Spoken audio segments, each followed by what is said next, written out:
network problems, I could not connect so easily. But later somehow God has permitted us to continue. Thanks to the Almighty. And my lecture goes on with the steps as given in the second slide. Please go to the second slide. Co-host, please project the second slide. Yes, sir.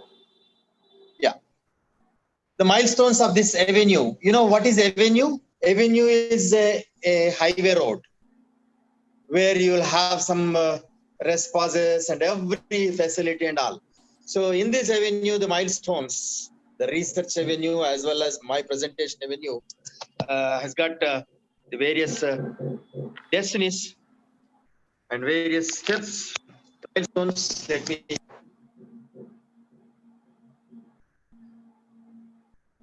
research avenue, the destiny, and research, the search again. Are you a researcher?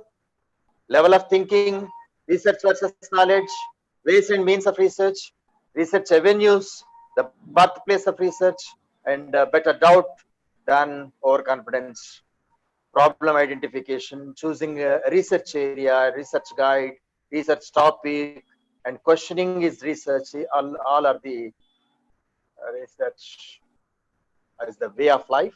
This we will discuss today. Hope you are ready for this. Third slide, please. Slide number 3. Yes. Okay. All the participants, first of all, before going to my lecture, I would like to just have a small interaction with you and some information to share with you. That yesterday we have done a little bit exercise for about 1 or 2 hours. And I'm very, very thankful and very, very grateful to all my participants that they have shared their information, except for 4 or 5 people who could not do it for various reasons, whatever it is. And the intention of that particular activity is that this is an FDP, Faculty Development Program. So our intention is, including the organizers and myself, our intention is to develop you and to bring some change, some thought-provoking process and some thought process in you. So we wanted to keep you busy at least on the first day and second day, so that you'll come into the what you call mindset of research. So that was the idea, the basic important idea.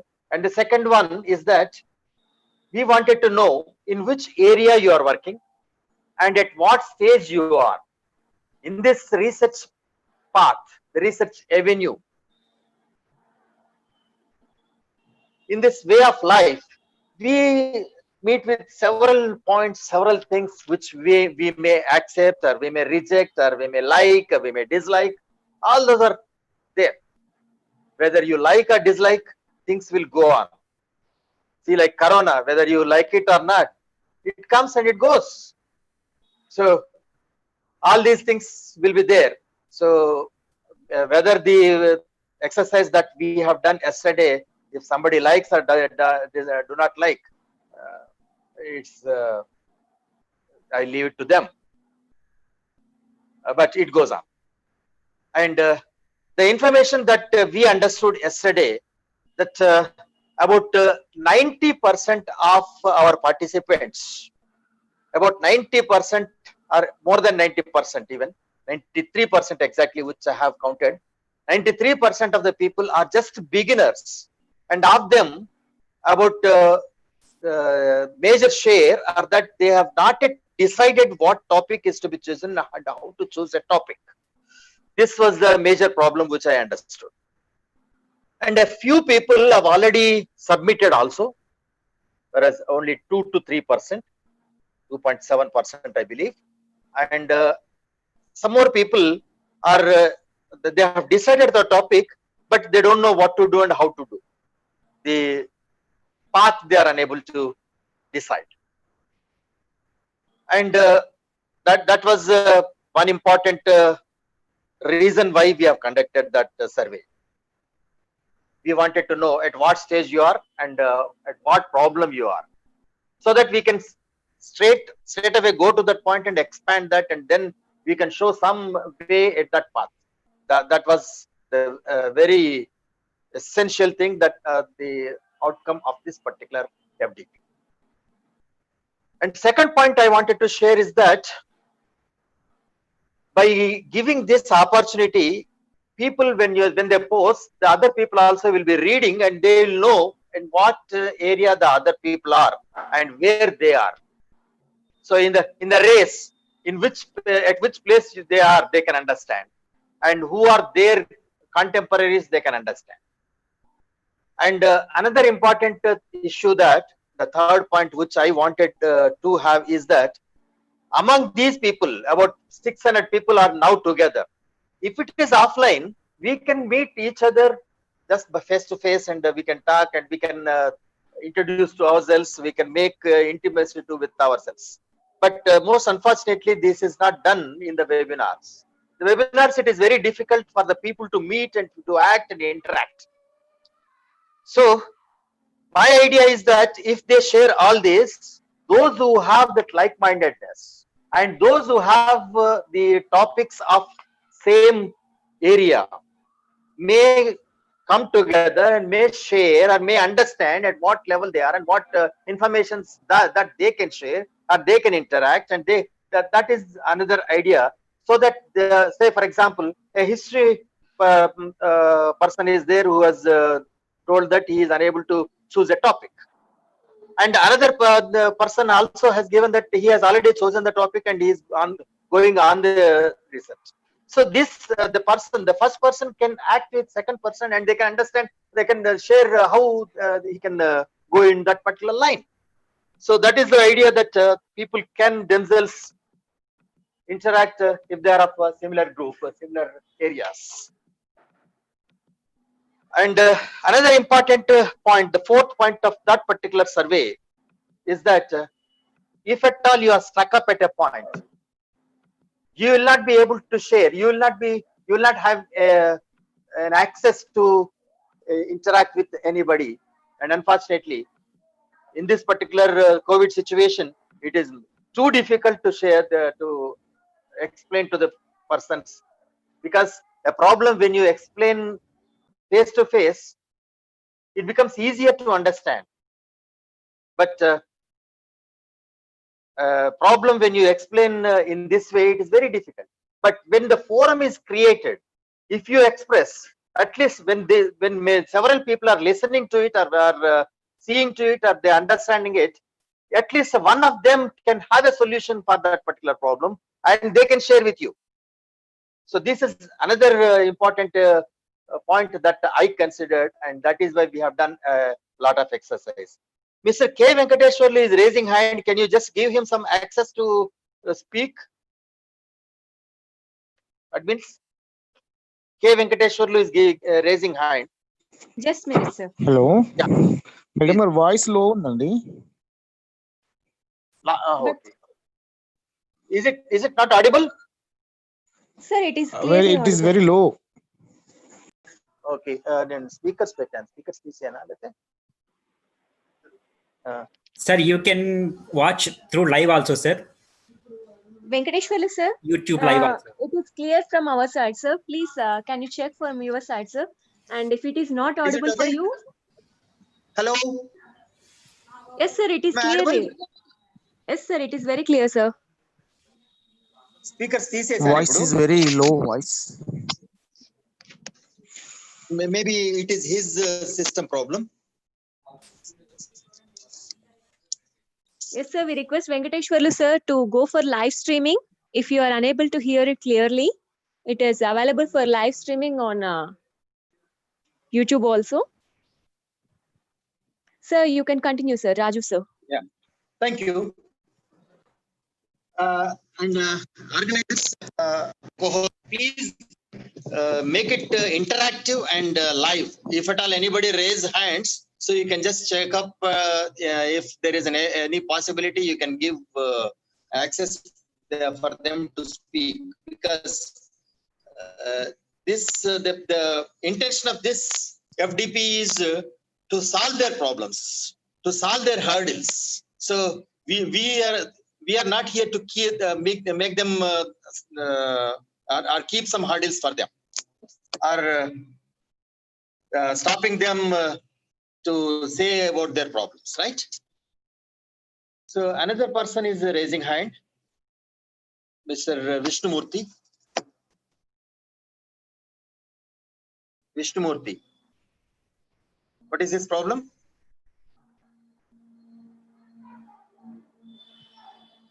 Hello, okay. So anyway, I continue. Yeah, you can continue, sir. Yeah, my idea was that, and I observed that many of the people, about 93% of the people are just beginners. Am I audible? Yes, sir. Is Sir, it clear? Raju sir, there is a small request from our side, sir. Actually, we are planning a question and answer session after your technical session gets completed, so that Okay, if fine. anybody wants to interact with you, they can interact directly after your lecture is complete. Because Right, right. if they interact in between, it may disturb your flow, I Okay, think. fine, Okay, sir? fine. So, And I request all the participants, if they have any problems or any doubts or anything, we can just put it on a paper, and at the end of the lecture, they can point out those particular issues. Right? yeah, Okay, I thank request you. all the And participants to follow the same instructions. Please, sir, carry on, sir. Sorry for the yeah, disturbance. right. So all the beginners, so most of them are beginners, and then they could not decide what topic they are, and they also have another problem to how to choose a guide and how to choose a topic, and how to start, or when they are stuck up in middle, how to proceed, and what are the other problems that they usually get. So these are all the things we'll discuss today. So let's first see what is research avenue. Yesterday, Mr. Vishnu has detailed what is research in a beautiful manner. I really admire it, and that was so useful to all of you. But in my lecture, I take the research as very, very, very in a simple, lighter manner. So that is why I don't want to go into the depth of what is research, but simply research avenue. Is it a path, invention, or discovery? First of all, let me clarify this. People think that when you do research, you have to invent something, that you have to discover something. Nothing doing. I just feel that research avenue is a path. It's an ongoing process. It never ends. It's only a path. It's only a road. It's only a highway. Because invention is creating or innovatively devising something that had not existed yet. That is, in other way, the world had never seen, nor never known, nor never heard, nor experienced such a thing. If you just explore, that can be called an invention. Fine. This is also a type of research, right? Understood. But not everybody can invent something. Only 1 to 2% of the people can come for that particular level invention. Let me go to the second one, that is discovery. Discovery is uncovering or finding something in a new or a different form or a format that had existed but not known to the world. That is, world might unknowingly had seen that, or heard that, or had experienced that, or never had known also. They might not have known, or they may know, but that went unnoticed. So if you just uncover that, that is called discovery. So discovery is not an invention, but it already there. It's already there, but we now discover it. Say Newton's laws are inventions, but finding about the definition of a force is only a discovery, because force is already there. Maybe people could not define it, but later when Newton defined it, it has come into the effect. So that is a discovery. So discoveries and inventions, you have to first get into clarifications.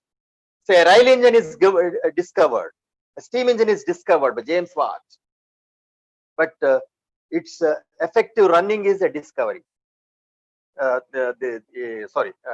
Diesel engine or steam engine is invented by James Watt, but its running and its effectiveness is discovered. Okay, so let us go into this some more little more depth of this inventions and discoveries.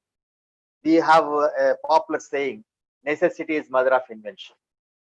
Yeah, no doubt, necessity is mother of invention. But the key to success is discovery. And what is that discovery is finding the key for the right lock. Preparing a lock and a key may be necessity, and that may be the invention. But if you already have a lock and finding the right key, or if you have a lock, finding the if you have a key, finding the right lock is discovered. So that is why I finally say that whether it is discovery or invention, you go by a path research, and that research is a path, it's an avenue, it's a highway where you have to travel, and it is not a destiny, it's only a path. Next slide, please.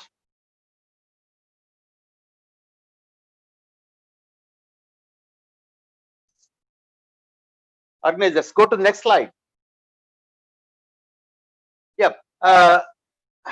So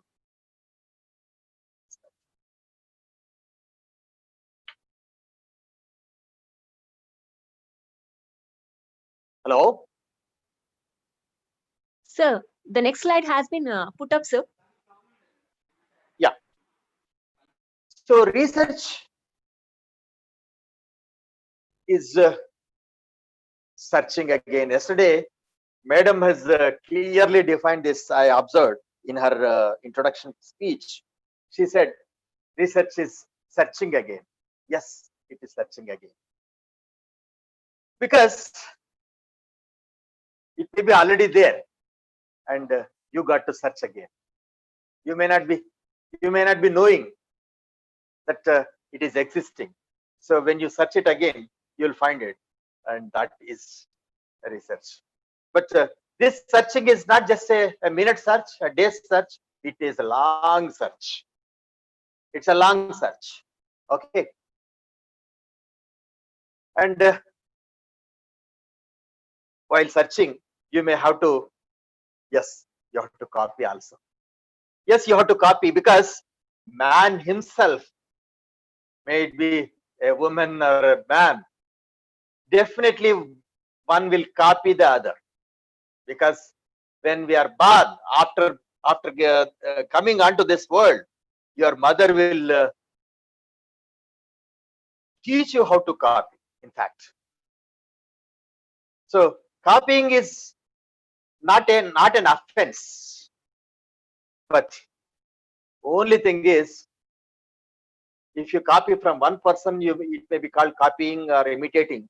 But if you copy from several people, it becomes a research. If you copy from one person, it becomes a true copy. But if you copy from several people, nobody can identify where you have copied from. And in fact, that is the right way of thinking, because you are not going to satisfy one person, or you are going to imitate one person. You have to imitate the total world. You have to be compatible to total world. So that is why you have to copy from everybody, right? Wonderful. But another important thing is that once you copy, at least you must, you should acknowledge those people, because they may not be the inventors of that, but they are the discoverers of. And you have found that useful for your ongoing process. So at least you have to acknowledge their things and thank them.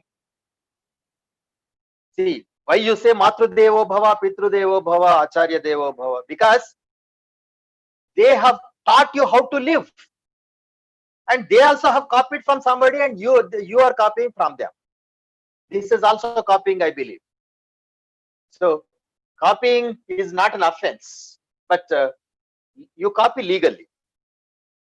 You acknowledge them and take that and add what is your view into that and make it a different one. So my intention is to say, if you cannot make a different thing, make the thing differently. If you cannot make a different thing, make the thing differently. Because old always rules till you invent or discover a new thing. Old always rules till you invent or discover the new thing. So that is why go for research. Research is to search again and again till you gain. Again and again till you gain. So next slide, please.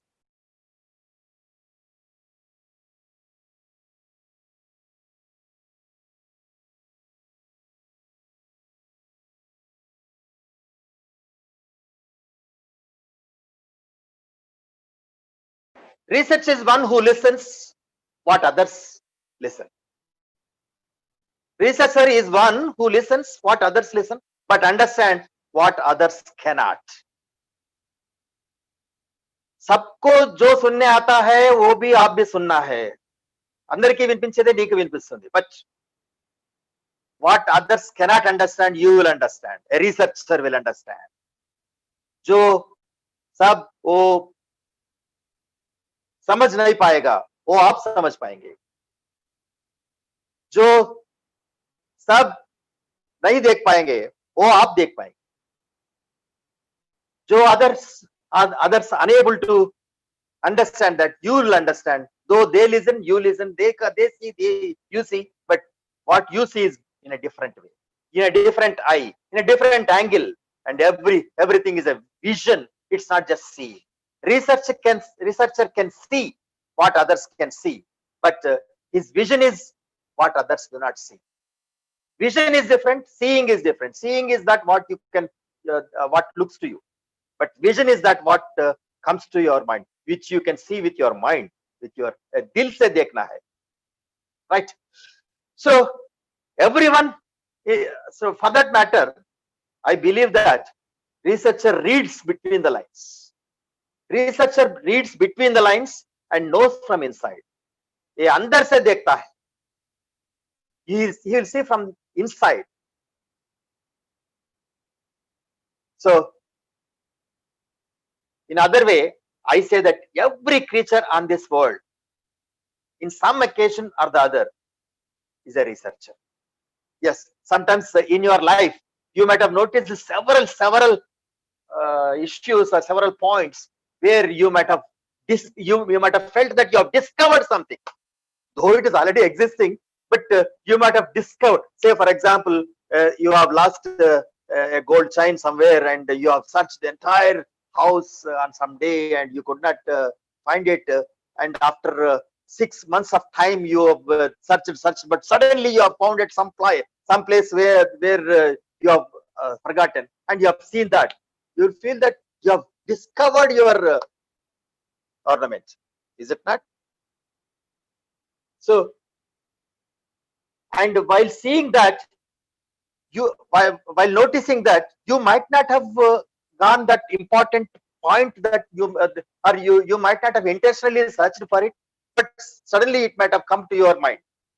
So that is why I'm telling, at some point your mind will glow, your mind will blow, and at that point you will have some point to explore it, and that may become a research.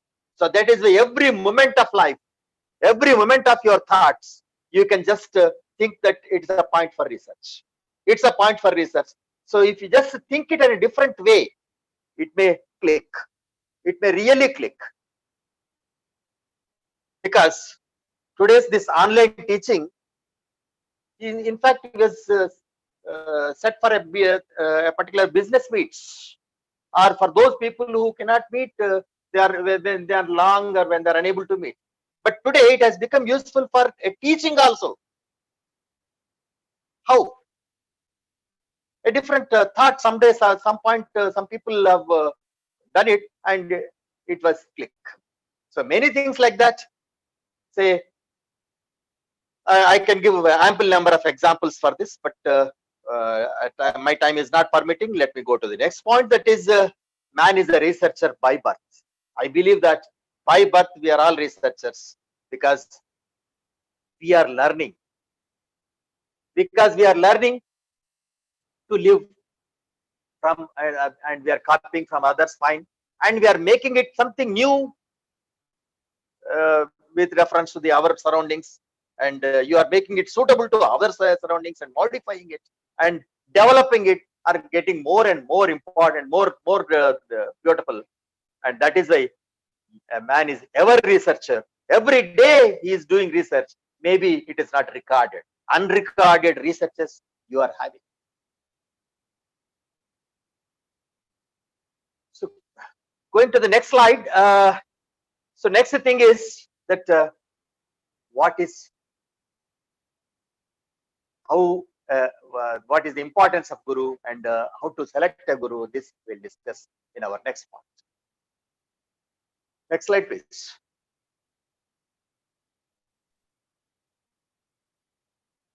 Choosing a research guide, and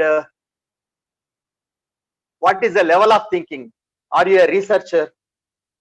This is what we have discussed, and the level of thinking. I'll just tell you what researcher and how a researcher should have a thinking, the thought process for the researchers, how it should be. I'll give with a simple example. I would like to just discuss this. As an elementary school kid has seen a small event, an incident he has seen. A small kid, a cat.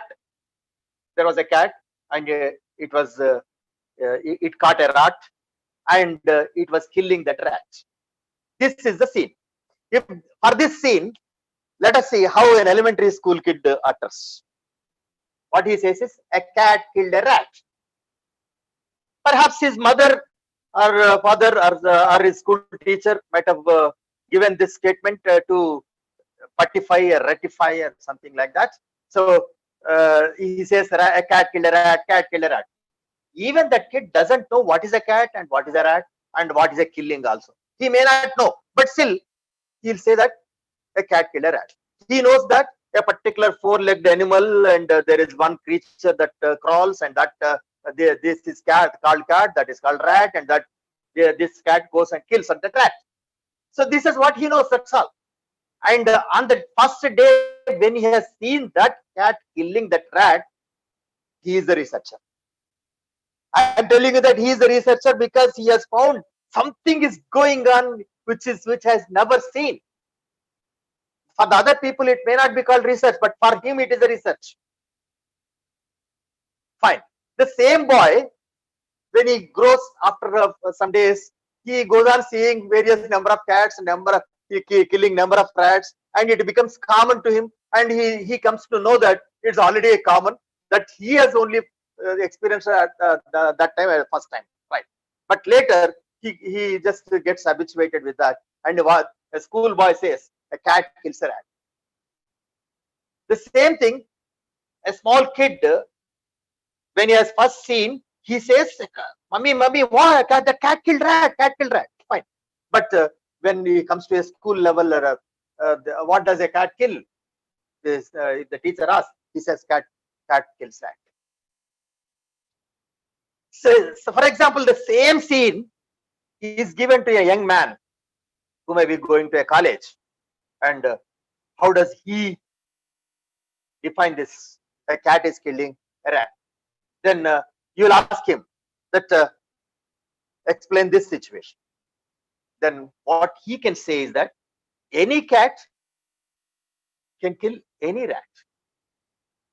Because when he was in the elementary school or when he was in the secondary school, he understood cat kills a rat. But he has questioned to himself that does only this cat kill that rat? Then he will expand his thinking, and he understands that not only this cat but any cat. Any cat can kill any rat, not only this rat. And he understands that there is some enmity between the section of cats and the sect of the rats. So he will expand his mind in his journey, and he will understand, he will experience that any cat can kill any rat. But when the same scene is given to a postgraduate and ask him to narrate the same scene, how he narrates. Right. Now his thinking is on something more than a young undergraduate young man. And he will now think, now only the cats kill rats or any other kills the rats. Yes, not only cats, dogs also can kill rats. Wild animals also can kill rats. Acha, one more thing, can only cats kill rats or only rats? Any others? No, any others, yes. They can kill bandicoots, they can kill rodents, they can kill all what you call squirrels. So they understand that yes, there are some sect of things like cats, dogs, and wild animals which are non-vegetarians, and they will kill rat, rodent, or bandicoot which are vegetarians. So all these people will kill those people. So he will understand, he will expand something, his knowledge into some more thing, that all non-vegetarians or all stronger animals like cats, dogs, wild animals can kill the weaker animals like rats, rodents, bandicoots, and so on. But if the same scene is given to researcher, he will see with some other different angle. Not only cats, dogs, or wild animals, even the people also. Why not humans? Yes, humans also can kill. Not only rats, rodents, or bandicoots, even the cats or dogs or any animal, or even the man also. A man can also kill a man. Why killing? Not only kill. Killing doesn't mean only physical killing. It may be a mental killing. So it's only it may not be killing, but it may be equivalent to killing if you dominate over the other. Just if you dominate over the other, you are the winner. So winning is killing the other, defeating the other in a game is winning, and winning is just not they are not different from killing. See, in many games we use this word. Your pawn is killed. In a chess, your pawn is killed. Right? So it is as good as killing your opponent. So a stronger killing has got a different meaning now. So a researcher takes a different meaning for killing, and he reiterates the same statement as a stronger can dominate a weaker. A beautiful analogy has come from the researcher, where a kid can understand the same point as a cat killed rat, but a researcher will understand that a stronger can dominate a weaker.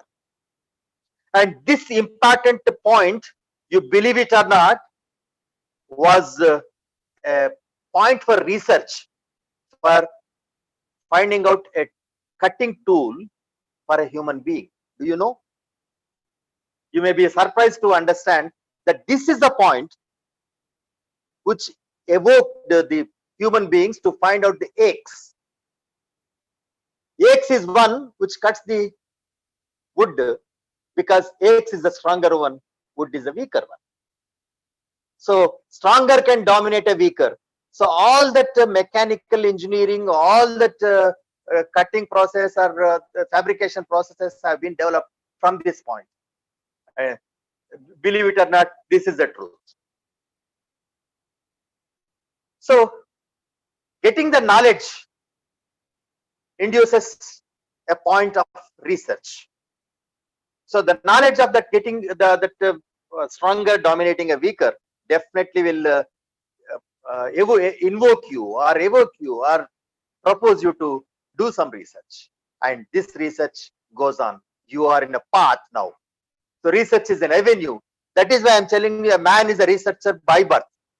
From his childhood onwards, he has been researching. As just with an example, I told you the cat killing rat, making it as a stronger dominating over the weaker. So that is why it's an avenue, and this is an endless avenue, endless path, endless journey, and make it joyful.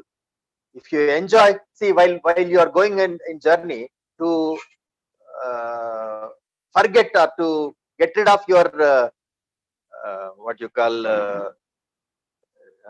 your tiresomeness, what you do is you take some jokes, or you see this side and that side for the nature's beauty, and admire that to they get some happiness and joyful journey.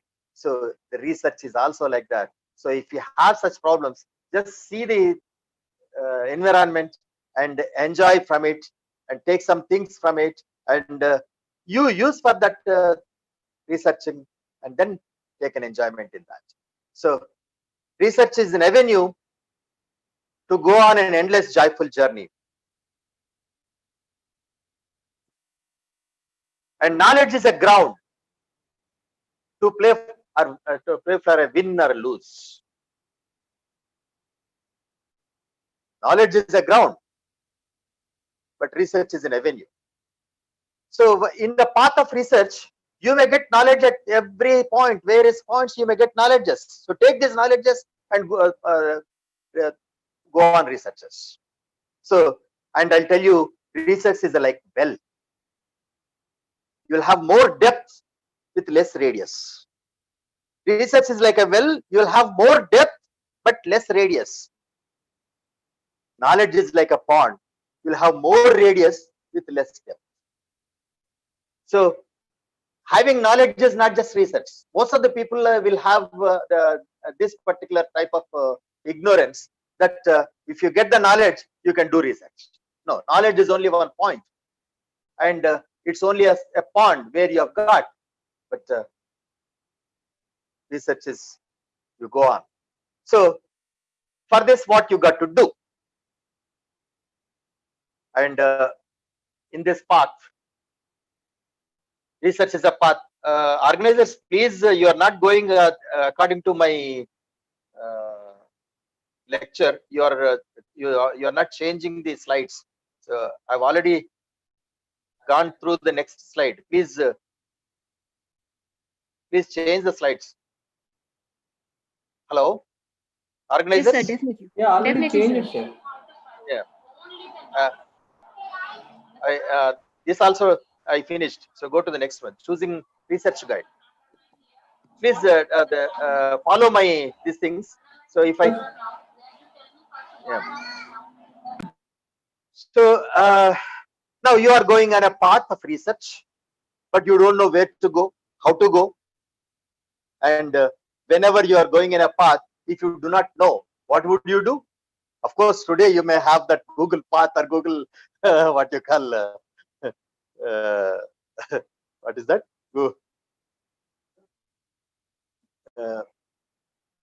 Google Maps. But in our days, we never had this. What we got to do is we have to ask somebody. Whenever we are going in a path, if I cannot find anybody, we'll wait for somebody to come, or we go on, just go on, and we'll try to find somebody, and we'll just ask them how to go, where to go. Right? That was our fate. But today you have a Google Map, where to go and how to go.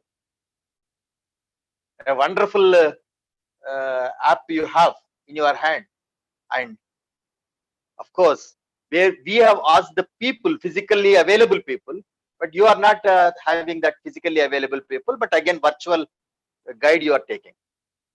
So in this path, how you are taking that guide? In the same way, the research is also a path and you need a guide. Somebody has to guide you. Somebody has to give you. Somebody has to tell you what the path is.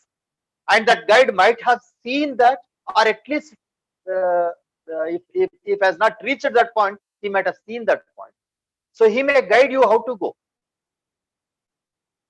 So a guide need not have already touched that point, that what where you wanted to go. No, he only can guide you, show you where, how to go and where to go. And it is your way to go to some more distance, which till which you can reach, or you can take a rest there. And again, if somebody comes on that way, you will guide somebody to go further.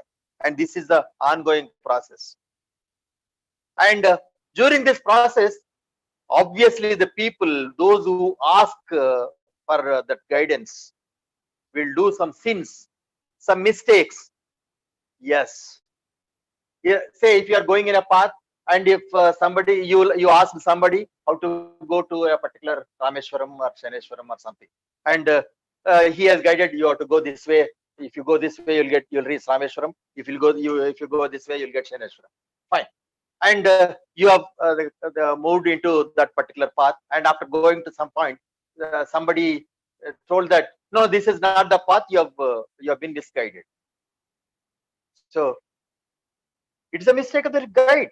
Fine, but sometimes what you do is, even though your guide, your people who guides you, you will not exactly follow his rules and regulations clearly, and you may miss. And during that particular time also, you will curse the guide only, but you curse the person who has shown the path, but you will not curse yourself. So that's what Swami Vivekananda says, that Guru has to bear disciples' burden of sin. Whatever you do, even whether you recognize it or not, whether you admire it or not, whether you feel happy or sorrow, whatever it is, all that sin is borne by the Guru only. So that is why give more importance to Guru. This we will discuss in our last another lecture also I have, and we'll have more about that in that. So important thing is that you may have to choose in your path. For this path, you need a particular person to guide. So, and it's not a path that you are going to reach at a particular point and you can stay there. No, it is an ongoing path. Continuously you are going. So for going to into this path, you should have a permanent guide or regular guide to instruct you, to move you clearly. Right? So in view of this, you need a guide to travel along with you. And that guide should have the knowledge in the relevant area where you are going that research. That means that guide should have a thorough knowledge about that path. He should know whether that path is a sadak, it's a highway road, or it's a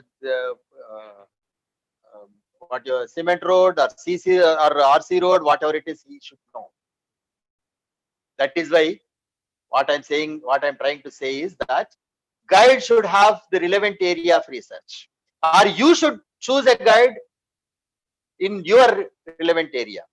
So if the areas are different, it is very difficult to travel along with. So that is why while taking the guide, first of all, you take the advice of the supervisor in which area you have to travel. So now here there are 2 points: the area of research of the guide and the area that you wanted to choose. If both match together, fine, wonderful time you can have along with. You can discuss all that stories, and you can discuss and have travel in that path very happily. So that is why before choosing the topic, better you consult your supervisor to choose the path, choose the topic or area of specialization. Or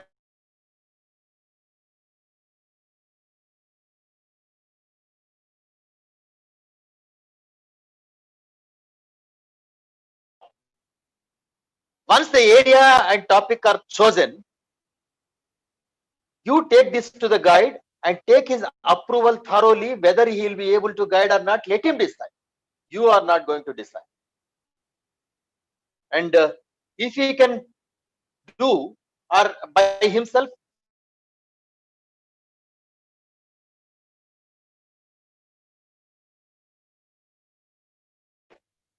he will take the advice of some other people, those who know in that particular area, and they can do it, or so on and so on, like this.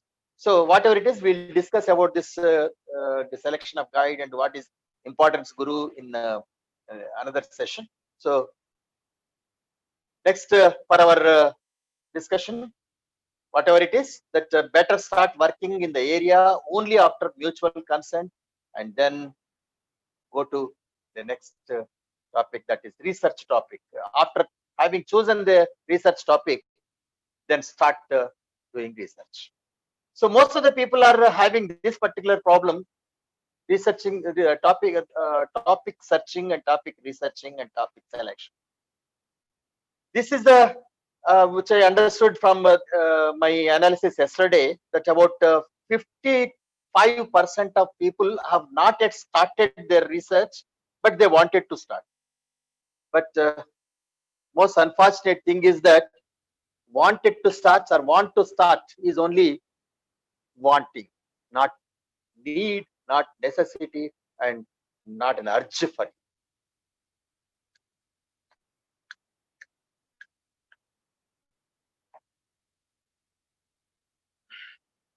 I'll all of you, those who are having available with pen and paper, please, I'll do a small exercise here, a small event. Rekha is raising hand. Organizers, Rekha is raising hand. Okay.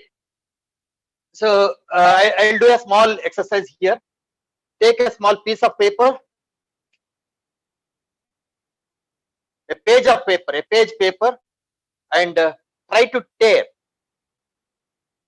Try to tear in 1 second. And please, please raise hands. Try to tear in 1 second, right? Try to tear into 2 pieces in 1 second. This is a small activity I'm asking all people to do. So take a paper. Now your time starts. Try to tear in 1 second. Okay. Please raise hands. How many people have torn it? How many people have torn it? Please raise hands. 6, 7, 8, 9, 10, 11, 12, 14. 14. Fine, wonderful. 15. Oh, 16, 17. Oh, good, good.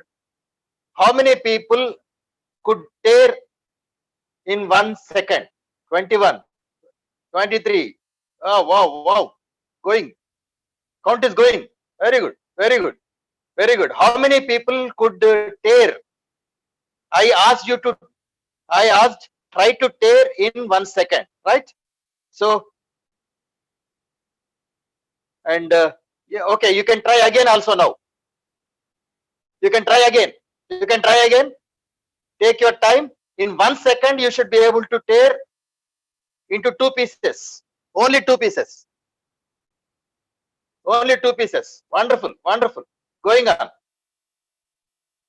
How many? Oh, okay. Now stop this activity. Stop this activity.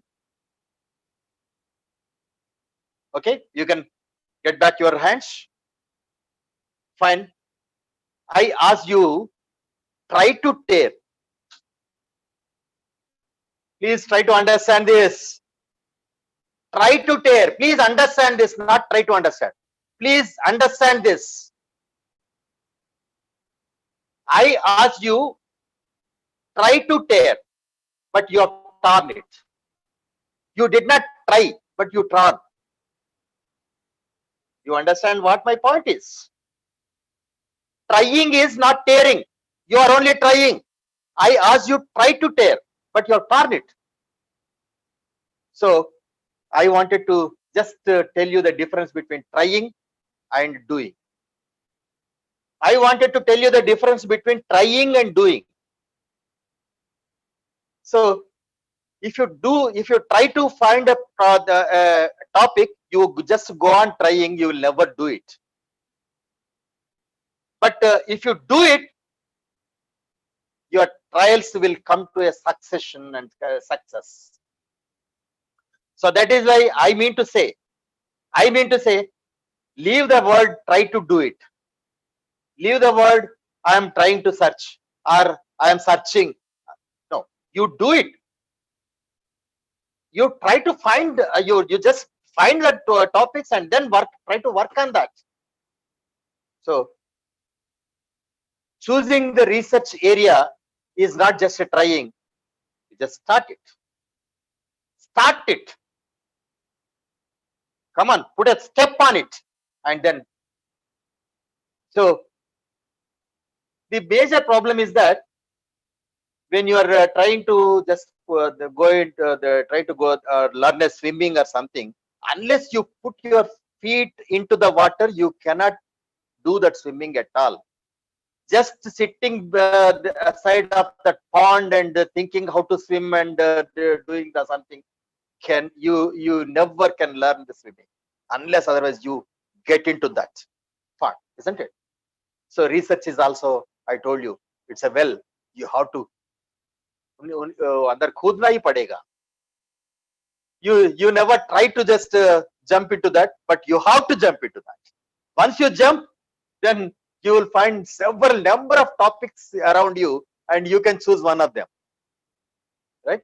Once you jump into the pond, then you will try to move your hands, and then you will learn the swimming. So that is why trying to do it is not workable. It is directly doing. So start doing it. After choosing the research area, next you check whether it is feasible or possible. For your study, first you take the topic and check whether it is feasible or not, whether it is possible or not. But what you are doing is that you are first thinking whether it is possible or not, and then you are trying to choose. So it is not the other way. It is first choose the topic, then check its feasibility or possibility. If you cannot do it, you take it to your guide and just think with him, or you take it with your friends and you discuss with them, or you take it with other people who know about it and discuss with them, and so on like this. Then next is identify the place of work and take possible permissions. For example, sometimes you may have to work on the markets, so go to market and check. Suppose you may have to work in a laboratory, you take the permission for that laboratory and to work with that principal or with that correspondent or whoever it is. Or you may have to work on agriculture or something, so you go to that particular field and just check whether it is possible or not to take the data or not, and so on. So next point is to choose a topic we are discussing. So first is you decide the area, and you check the feasibilities and possibilities, and then choose the appropriate area where you want to work, the physical area, and then the permissions regarding that, and your possibilities and your feasibilities to reach, and your the workability and all these things. After discussing this or doing this, the next thing is that at least 50 journal papers you have to check from your area, and this is available in a big ocean called Google.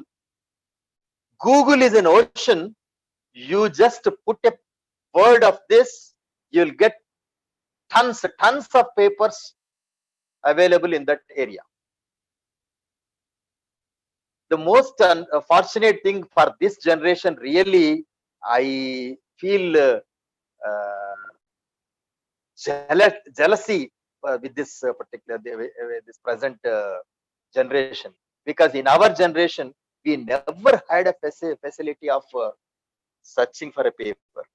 For a particular paper, you believe it or not, I'll give you an example.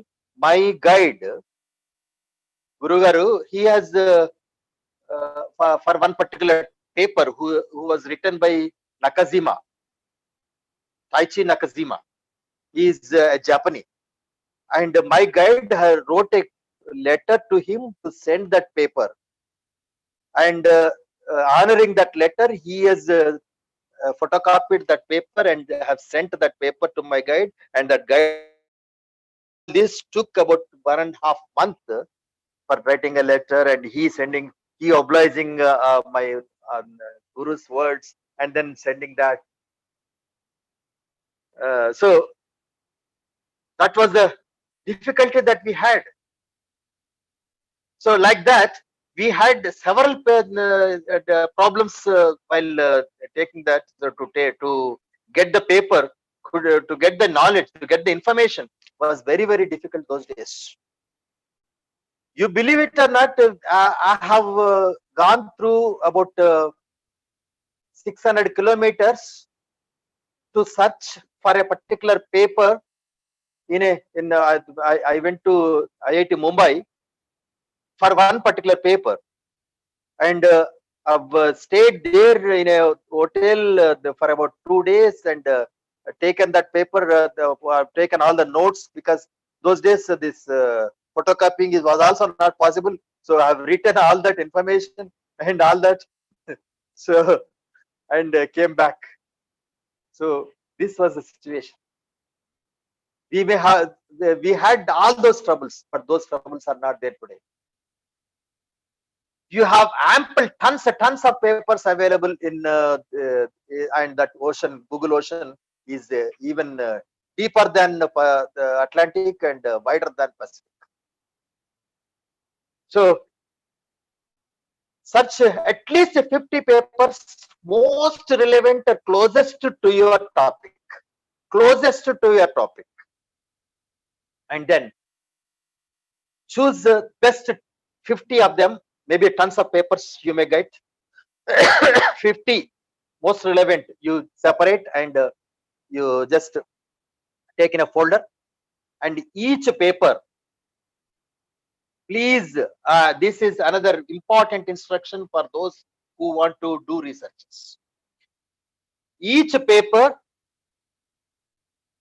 take 1 month time. Take 1 month time. Each paper you take 3 days. In 1 month time, 30 papers, no, 10 papers you can do. For 3 days, one paper should be read for 3 days. If you read in 1 day, you will not understand anything. First time, if you read that paper, you will only read. Second time, if you read, you will understand. Third time you will read, you digest it. This is what is the importance of that any knowledge. Reading is different, understanding is different, digesting is different. So once you digest, then only you can think in different way, because it takes a different form when you digest it. If you read it, it is like chewing. Only thing is that thing has been granulated into small pieces, that's all. But when you understand, it is going into your stomach, just taking it to a particular destiny. But if you digest it, it has come to a different path, different direction, different way. So that is why what you got to do is at least 3 times you have to read that paper. You may feel that first time while reading first time itself you understood. No, if you read second time, you will understand in a different way. But when you read in second time, what happens is you already understood meaning, but you will try to read in it with a different sense or in a different environment. or different mood. That is why you will understand a different meaning. Because this is what is my experience. I'm telling. I read Bhagavad Gita every time. Whenever I read a slokam, a verse, I find a different meaning. So this is really a great thing that I understood, that while reading anything, whatever it is, if you read the second time, you'll get a different meaning, different action, different angle. So each paper read for at least 2 or 3 days, and then after reading every time, write something that what you observed in that paper. That is what is done in that paper, or what is reviewed, or what is the author wants to say. So put it on a paper in just 3 or 4 sentences, not more than that. Then when you read second time, you try to modify your own thing or add 1 or 2 sentences. Then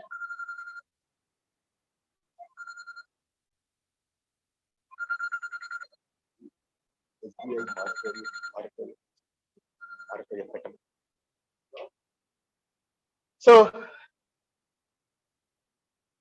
next, when you read third time, then you will understand what that author wants to tell, or what author has done and what author has not done. So what author could not do, that you find out and write those. Those are called gaps. The research gaps you find. So whenever you read a paper, you write what all that author has done and what all authors has missed it, which they have not done. What author has done, what author has not done, what that researcher has done, what our researcher has not done. So these things you just note down as a gist of that paper. So once you do this, each paper you write this. For 50 papers, if you do this, then you will understand. So all that paper, maybe it is a 10 pages paper, but what you write is only 3 to 4 sentences or maximum 5 sentences. In 5 sentences, say for example, Ramayana is there. You can tell every story right from Rama's birth to Ravana's death, or Rama's Pattabhishekam. Fine. But you can all that say in just 3 sentences also. In just 3 sentences. Yeah. He has built a, what you call a bridge, where Hanuma went and found Sita in Lanka, and then Rama went there. He fought with Ravana, and then he brought Lanka. He brought Sita. That's all. All this you can say in 3 or 4 sentences. Ravana kidnapped Sita, and Rama, with the help of all these Hanuma and all, he went to Lanka and fought with Ravana, and he brought Sita back. This is a simple story of Ramayana. Similarly, and but even that, if it is even simply in 1 sentence also, I can tell Ramayana. In just 1 sentence, it is simply a kidnapping case solved by Rama. That's all. A kidnapping case solved by Rama is Ramayana. The entire Mahabharata I put it in 1 sentence. A fight between 2 brothers or 2 sets of brothers for a piece of land or for kingdom. That's all. In 1 sentence I can describe the entire Mahabharata. So this is another important quality that a researcher should have. A researcher should be able to narrate 1 sentence in 10 sentences. Similarly, 10 sentences he should be able to convert in 1 sentence. This is the important characteristic that a researcher should have. Unless you practice this, you cannot do any research. A researcher should have two important qualities. First, you learn how to do this.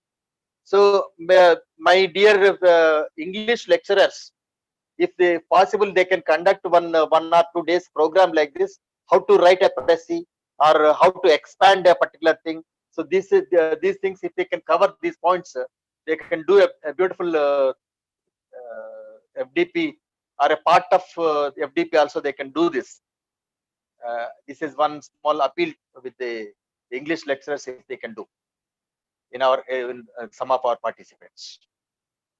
Then next is, after understanding what is the gaps in those papers, then you choose all those papers, and you compile them and sort them, and whichever are feasible or whichever are within your reach, you just choose among them, maybe 4 or 5, not more than that. Don't take 50 papers to your guide, only 4 or 5 papers, and you just order, put it the rank of them, and take them to your guide and ask him to see them, and whichever is possible or better, he will choose, he will write, he will act upon, and he will discuss with you. And after discussing both of you, after in those 5, choose the best 3 and try with one. So that is the place where your research can start. So once you start that research, what is I tell is, well begun is half done. Well begun is half done. If you start well, almost half of their research will be finished. I just assure this, I'm telling you. You will get a sigh of relief if you choose the topic properly. Go to the next slide. So anywhere under the sky is the birthplace of research. Research can, next slide please. Research can be born anywhere. The research point is not a place. There is no particular place that is not suitable for a research. Any place under the sky, anywhere under the sky. But that research starts with only one, that is questioning. Question. Maybe what, who, where, when, why, how many, how much. Go on questioning like this. Every point will have certain questions. Say, for example, some accident occurred at some point. You are doing a research on this. Come on, question. What has happened? Who did this? Where is it done? When was it done? Why was it done? How was it done? How many have involved in that? Or how much is the problem that? So you can just have various questions like this and just expand the answers for it. You'll get the answers itself will become a big research. So, and for each answer, come on, just sit and think. Start thinking at each question and yield some answer or a solution, and those solutions will put some more questions to you. Come on, try to answer them, and so on like this. And that is the research point, where you can raise some doubts and get the answers for them. So taking a break of my path, I'll just have a small manzil here, a small pause here. Keeping that path away, I'll just go into what are the types of researches. And now we are going in a path of searching a guide, searching a topic, and and starting a particular research topic, and we have reached here. So now in this journey, so far we have started, or we have thought how to start a research. Then we have thought how to choose a guide, and third thing, what is the topic of research, how to choose the topic, And once the topic is chosen, now we are on the path of research. Now you have to choose which path is the right path and which path is suitable for your area and what for your topic that you have chosen. So that is why you have to stop a little while here and understand what are the different types of researches. Researches क्या कैसा होता है, क्या होता है, what are the various types of researches that you that are available before you. Those things you have to understand. That means now you are at a junction in your path where some roads are leading, different types of roads are available, seeing you in which road you got to move. This is what is your point of action now. Go to next slide, madam. So the various ways and means of researches. I'll tell you, there are two types of researches called fundamental researches, applied researches. Yesterday, Dr. Vishnu has already narrated these, but I'm going a little more depth into that. Like fundamental research. This is establishing primary facts, natural laws or principles. That means you are inventing. It is something like inventing, which will become a fundamental point for everybody. Say Newton's laws are the fundamental researches of Newton. Einstein has given fundamental researches, and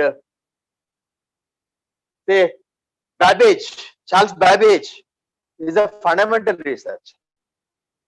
Today the sea is established. It's a fundamental research. Based on that, several things again will go on. So fundamental research is establishing a primary fact or a natural law or a principle. Whereas if you use these and find something or improvise it or develop it, explore the effects, that is applied research.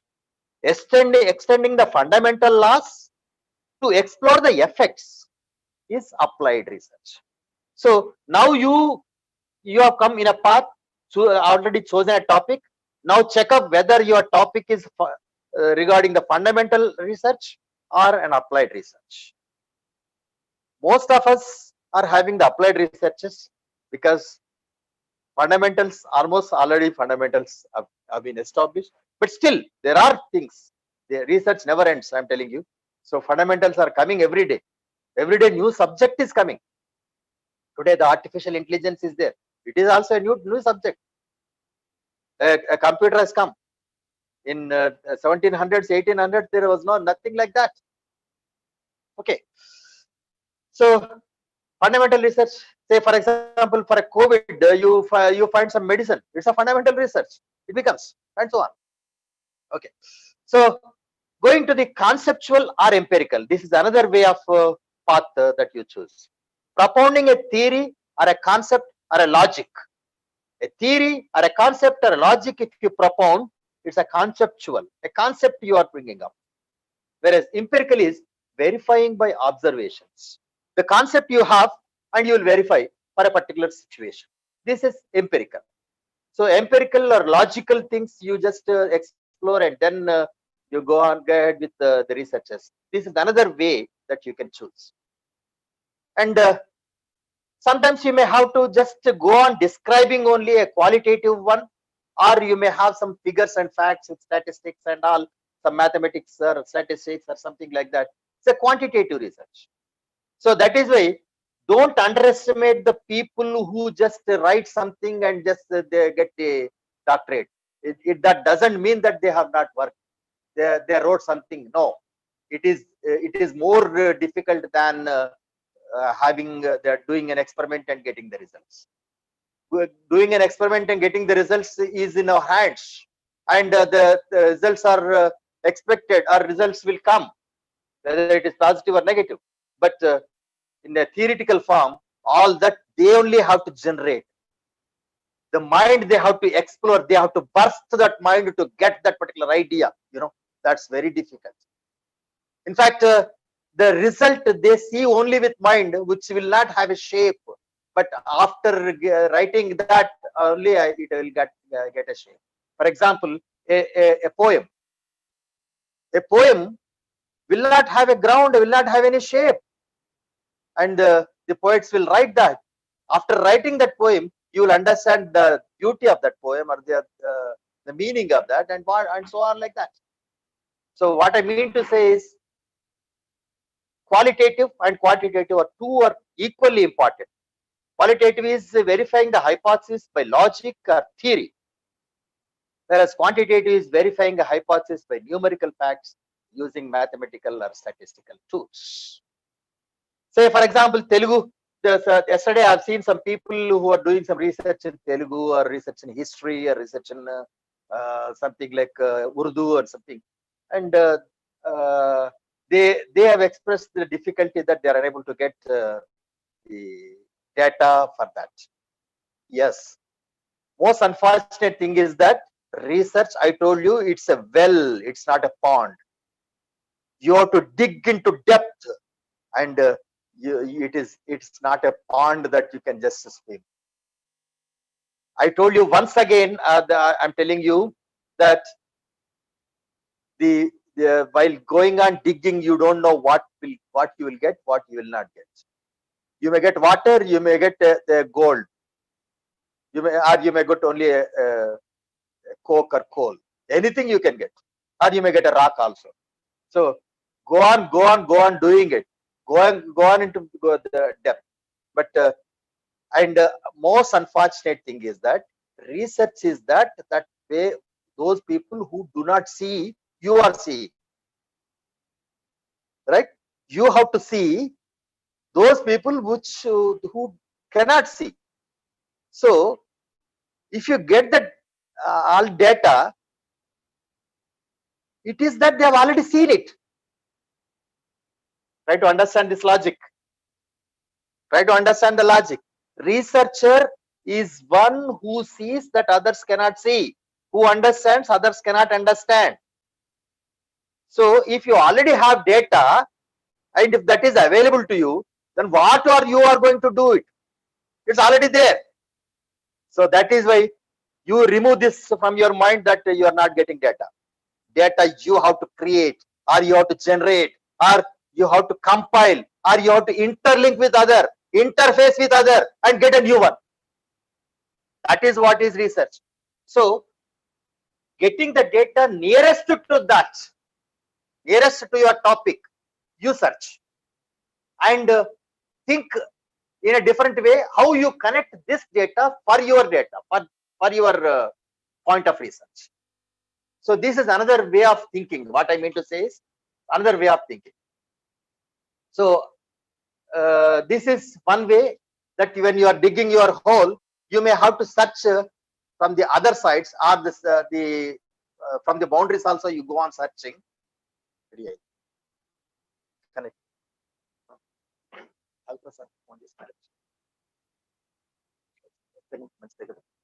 So that's a so you surroundings also, you go on digging, and you try to find out a better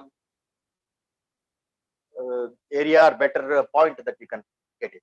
Then another way of research ways and means is descriptive or analytical. Some researchers only just they synthesize, and they describe, and that information they explicate. Whereas some people analyze it, take a hypothesis, and they split into certain areas, and then all the splits are synthesized and get a new venue. That is a descriptive type of research. So let me go to research avenues. So finally, all these I compile into 4 different types of research avenues. You have 4 different types of roads. It's a crossroad. You have 4 ways. Now you are stood up there, and those 4 ways are: 1, explorative research.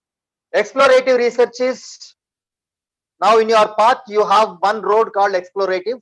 This is, you just take the theoretical facts, logics, and or scientific or mathematical or statistical tools you use and get a hypothesis and try to prove that hypothesis.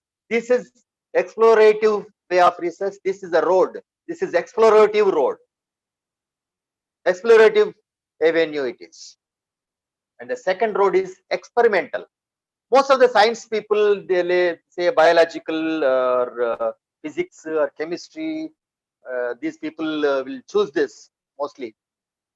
Even some parts of engineering and chemical industries also use this. Experimental.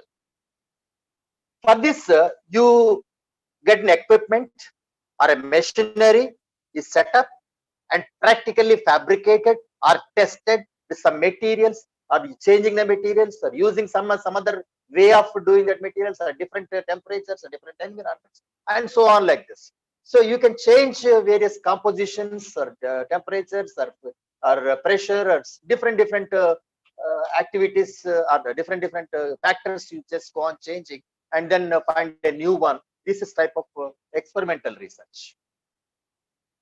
Explorative research road takes some theoretical facts, logics, scientific and mathematical tools for proving a hypothesis, whereas experimental one takes an equipment or machinery and practically fabricates something and testing on it with some different materials or methods.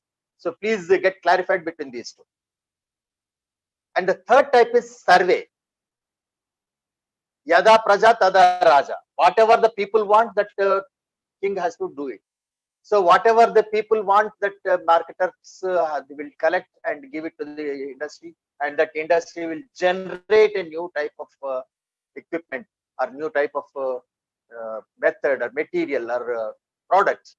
And for this, most of the people, usually marketing people, are these linguistic researchers, language, and this, they also go by survey methods. Survey method is a practical activity of a real-time opinions poll, real-time opinion poll, or a data collection for fact finding. Take thousands of people, there all those ideas you compile, and then you come to a conclusion and bring up different things. That is a survey type of research.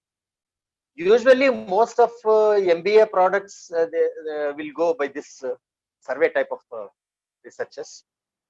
Most of the MBA projects I have seen go by MBA, go by the surveys.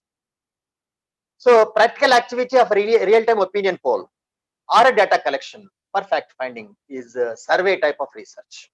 But if you go in a different way, in a big way, that survey becomes a research. In a big way, you have to go. And in fact, most of the new products today have come because of that survey results. Then the fourth type of road is simulative. Sometimes it is not possible to conduct an experiment. It may be very costly or dangerous also. Say, for example, you have to train a particular person as a pilot, suppose. You cannot give him an airplane and ask him to just drive. No, it's not possible. So what we do is, we create such a situation in a room, in a closed room, and it looks as if it is a cockpit, right? As if like a cockpit, you make a room, and you create an environment that he, as if he is going in the air, and ask him to use the buttons before him, and ask him to drive, and he will feel as if he is going in the air, and you train him. So this type of training is a simulative type of training. So similarly, for a research also, as if that particular type of environment you create, and you take that type of research. This is possible today with the advent of these computers. Computers can create everything for you. So So there are certain programs, there are certain apps that will create the situation for you, and you act upon it and change. For example, I use a particular plastic thing for uh, an automobile. Suppose, let me take my car, and I want to use instead of a body, iron body, if I use plastic body, what happens? Let me check this. So what I do is, I in my on my computer, I just take if it is iron body, I take, and I take one app. There is an app available, say ANSYS or something like that. Some design I do it, and then I'll keep. I'll assume that this the material used is, say, steel, and for steel, what are the forces? I apply some forces on it, and I'll check up what are the changes that are occurring, where it is fracturing, where it is breaking, and so all the strength I'll find out. Similarly, I take a plastic, and then I do the same experiment on that. At what force it is breaking, I'll find out. So with this, I'll be able to understand which is doing, which is not doing, which is better, which is not better. So this is a way for different types of materials I can check up by simulative study. So you can choose any one of these roads: explorative, experimental, survey, and simulative. Sometimes a clubbing of these also you can do. Say experimental as well as survey. What people think and what experiment can do.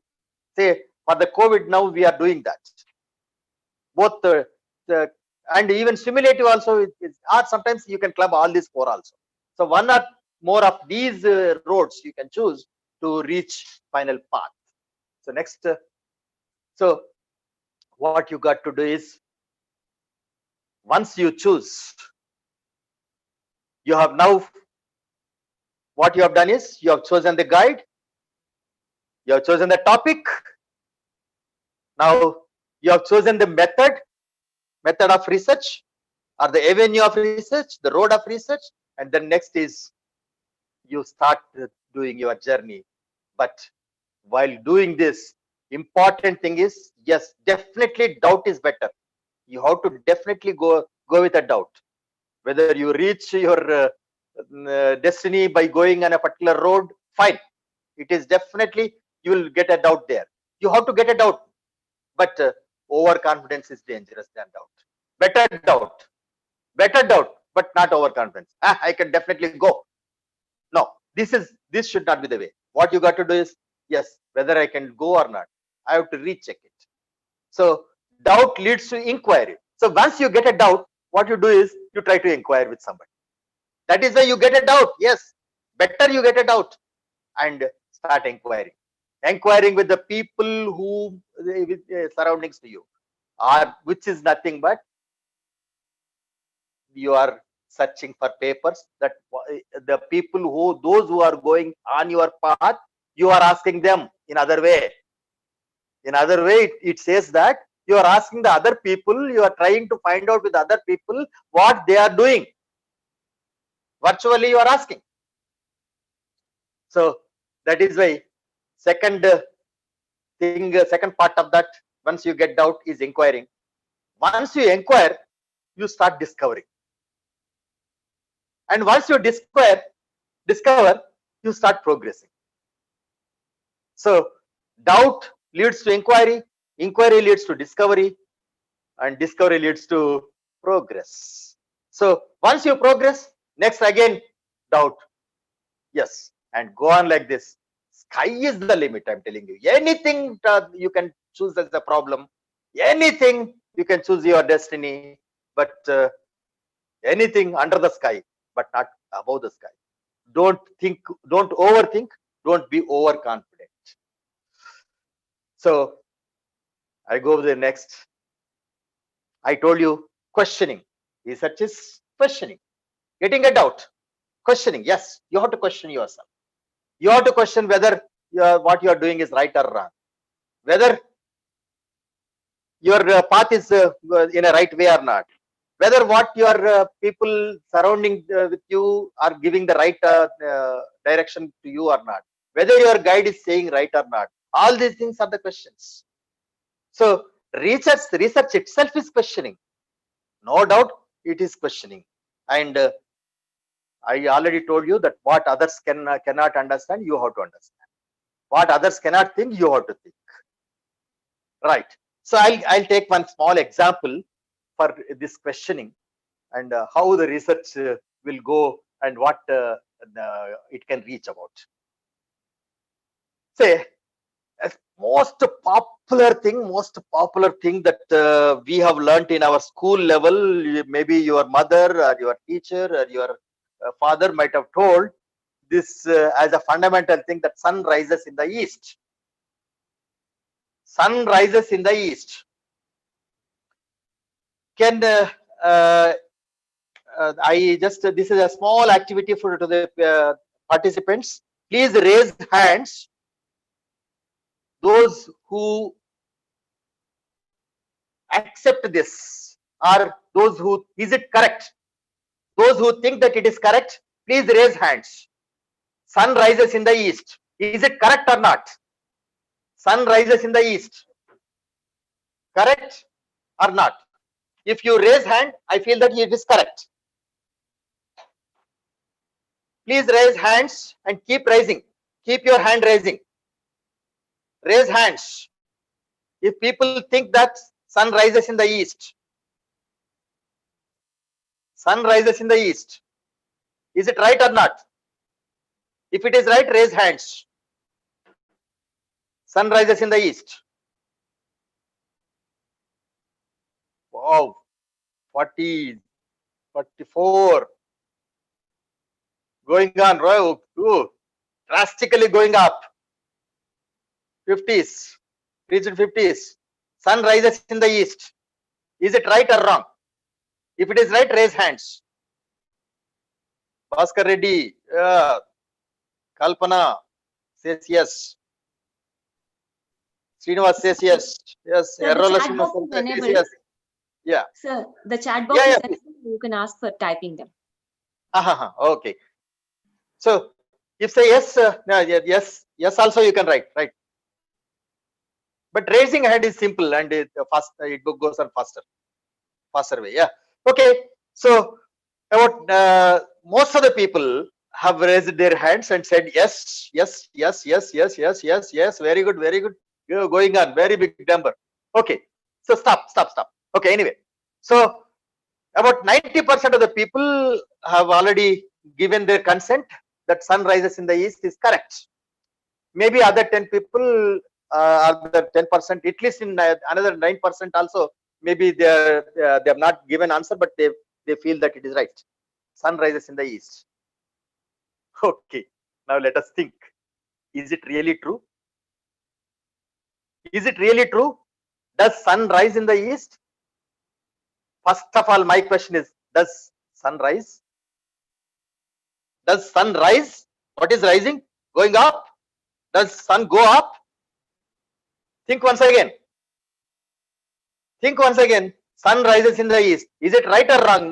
Now, those who say wrong, they raise hands. Now think and raise your hands. Sun rises in the east. Don't you find anything wrong in this? Does sun rise? Does sun rise? Is he rising? Come on, physics people, chemistry people, or science people, they can better answer this. Does sun rise? Or in fact, sun is stationary? Is sun stationary or rising? Rising up? Sun never rises up. This is our physics says. This is our science says. Yes. So now the same number going up to no. Sun rises in the east. Is it the fact or fallacy? Now just question it. You get a new answer. Now from this question, what we can understand is sun rises in the east. So far so many days you thought it is right, but now once your question has started to think on it, it started that now we have got a meaning that it is wrong. Then if it is wrong, why people are accepting it? Next question, why people are accepting it? Why? Already, see, the people like us already noticed that sun doesn't rise, but still why this sentence is kept in our 4th class 5th class textbooks, and why the primary teachers are teaching this, though they also know that sun doesn't rise. They are still teaching this, and they are all our children also are learning the same sentence, sun rises in the east, and we are also telling our sons and daughters that sun rises in the east. Come on, do namaskar to sun, sun rises in the east. So if this is wrong, why are you teaching again? That means there is something truth in this. There is something truth in this. Do you agree or not? Again, if if people agree to this, please raise hands. Please raise hands if people agree to my argument that there is some truth in this also. Yes. Yes, I'm finding some chat box also. Wonderful comments. People are nice. So my question is, that word rise is wrong. You should have put some other else. Okay, let us now scan this particular sentence and try to understand by putting some more questions to it. So to go to the next point of the question, I have to correct this sentence. Otherwise, I cannot put a next question. See, sun rises in the east. We understood that there is something wrong in this, and there is something right in this. So if it is right, it's fine. But if it is wrong, I have to correct it.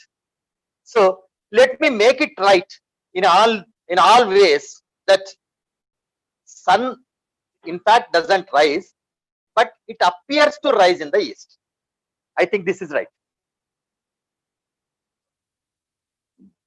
Sun appears to be rising in the east. Now I corrected this sentence. Instead of sun rises in the east, I write this way: sun appears to be rising in the east. Is this okay? Sun appears to be rising in the east. Now I modified the sentence: sun appears to be rising in the east. Now it is not rising, it appears to rise. Now if the people agree to this, raise hands. Raise hands if this is true. Sun appears to be rising from the east. Sun appears to rise in the east. Fine. Wonderful. Many hands have been raised, and yes sir is the chat box. Wonderful number of charts I've got. Very ample number. Wow, great. Murali, Venkataya, wow, Reddy, Vigneshwar, Rajendra, Kavita, Manjula, Reshma, Sudarshan, Venkat. Wow, wonderful. Okay, sun appears to be rising in the east is right. Then my question was, sun rises in the east. That is that wrong? Again, putting back my question, sun rises in the east is also right. So I will say that if it is true, if it is right, I have to put a particular thing for this. I say that it is apparent truth. Sun rises in the east is apparent truth. Okay. Now I come to a conclusion that sun rises in the east is not a wrong thing. You can take it as right, and I name it as apparent truth. That means truths also different. This is also truth. It is an apparent truth. Okay. Now my next question is, whatever that appears, can what appears be a truth? Whatever that appears, can it be called just a truth? Now let us see. Sun appears to be rising in the east. Sun appears to be rising in the east is appearance only, but it is not actual truth.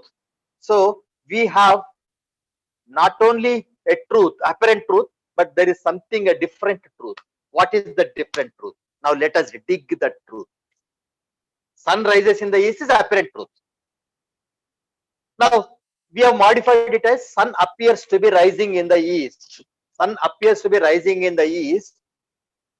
Why does it appear to rise? Why does it appear to rise? For a simple reason. For a simple reason. Earth is moving around the sun. Once Earth goes down like this, the sun goes up like this, or sun appears to be going up. See, when in a train, suppose when you are moving in a moving train, if you see outwards from your window, you will find as if the platform is going moving backwards.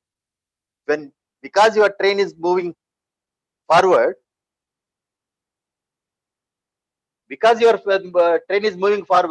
the platform appears to be moving backwards. But strictly speaking, you are moving. So platform appears to be moving backwards. In the same way, sun appears to be rising because Earth is moving downwards, or Earth is moving about its own axis, due to which the Earth is. So that is why when you compare with the Earth's motion, your sun is appearing to be rising from the east. So in relation to Earth, if you speak, then only you will be able to understand the sun's rising. That is why sun rises in the east is apparent truth, but sun appears to be rising in the east is relative truth. Because you have to relate with somebody, then only you will be able to understand. So it's a relative truth, but there is something wrong in this also. That is why you need to modify that relation also. Now you have to insert into it. That is why now I modify my thing into a different way, that sun is assumed to be appearing from the east. It is not appearing. That appearing is because that our assumption. What is that our assumption? That sun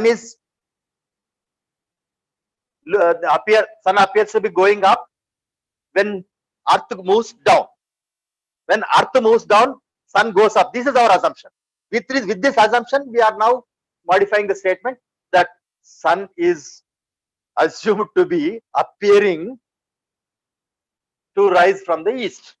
So that is why it is an assumed truth. So you have learnt what is apparent truth, what is relative truth, and what is the third one, assumed truth. Truth, yes, it is true, but how it is true? Is it apparently? Is it by assumption, or is it by relation? So truth can be anything. That means truths also are different ways. So sun is assumed to appear to be rising in the direction east. Now you understood this question, the more depth, in a big depth you have understood this thing. Now let me just think once again, is our assumption correct? Does our assumption stand correct in all ways, in all sets of environments? Let us check. Now I do a small experiment like this. You think. Now you just take yourself into the space. Now you are now in space, not on the earth, right? Now let us be in the space. Now we are in the space.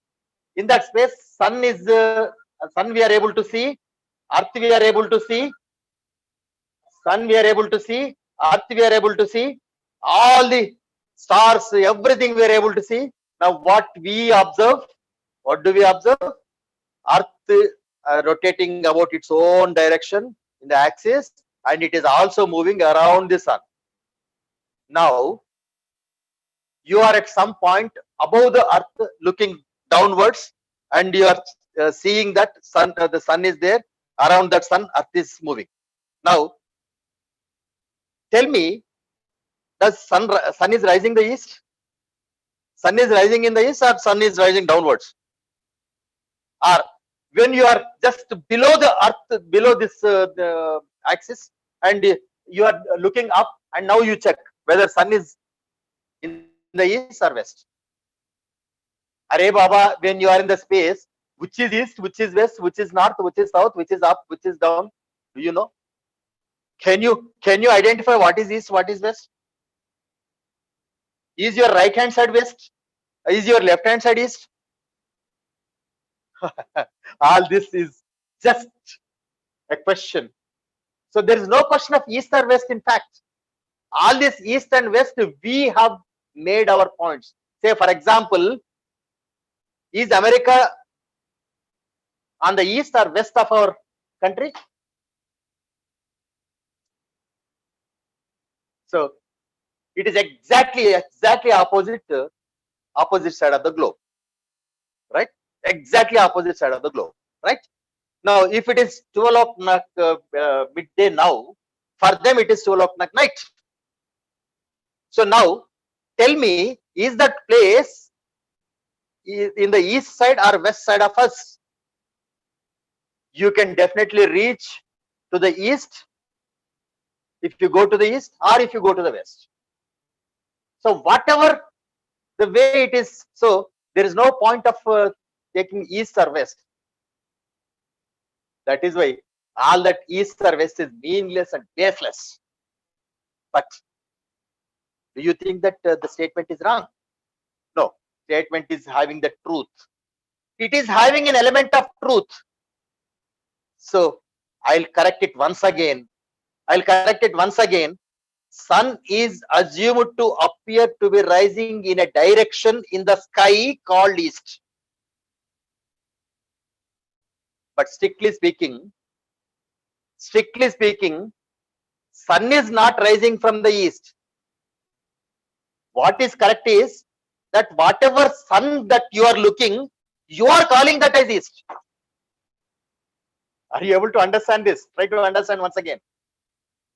Sun is not rising from the east, but the east is the direction what sun rises. That is what you have taken the assumption, and that is the actual truth. You have named that direction as east with reference to sun. So where did we start? We started at the point sun rises in the east, and all our path, all our journey went into different, and we located that we found what is east, what is west, and what is direction analysis we could do. We did not think about sun, we did not think about earth, but finally we came to the point of east or west. So that is why we don't know where we reach, where we go, but research is a path. Yes, go on doing. Somewhere you stuck up, and there you start thinking, there you take so for that you need assumptions. Yes, you need some suggestions. You need the other what you call papers and other things that you have to search for the others. That means guidance. You need some guidance. You need others help. So with all these, take an assumption and try to prove that. So for proving, what you do is, sun is an assumption. So you have 4 different types of truths. You understood? An apparent truth, a relative truth, an apparent truth, a relative truth, and third one, very important one. Have you noticed? Assumed truth, and actual truth. So before going to the actual truth, assumed truth. So a researcher may stuck up at this point. My intention is to say that this word assumption, assumed truth. Of course, the first two parts you can directly, you can come first. The apparent truth, you may chase it, and finally you come to a relative truth by taking the first one, the apparent truth. You'll find something when you frame your research topic, it becomes an apparent truth. That means you'll try to see your destiny. It appears like this, and it takes a different shape, that is relative truth. When you ask your friends and take the relevant papers, and then you search, then you check up, then you ask your guide, you finalize the topic, and you start doing research. This becomes a relative truth. Your research takes a shape of relative truth, and at that point you have to take the assumptions and frame a hypothesis. Now you have to frame. There it becomes that assumption, the assumed truth is your assumption. This assumption, when you make a hypothesis, this yesterday Vishnu also has given some note of this hypothesis. So once you hypothesize your point, and then it takes a shape when it has got some truth, that is called axiom. Axiom is a truth which will not have proof. Hypothesis is that a statement which needs to be proved, a statement may be true or false, whatever this is. Say, for example, Albert Einstein, who is that? Thomas Alva Edison. He once a particular person asked that why you failed about 300 times. Didn't you feel tired with this? And Edison told that, no, who said that I failed? I have succeeded even 300 times earlier when I did the experiment.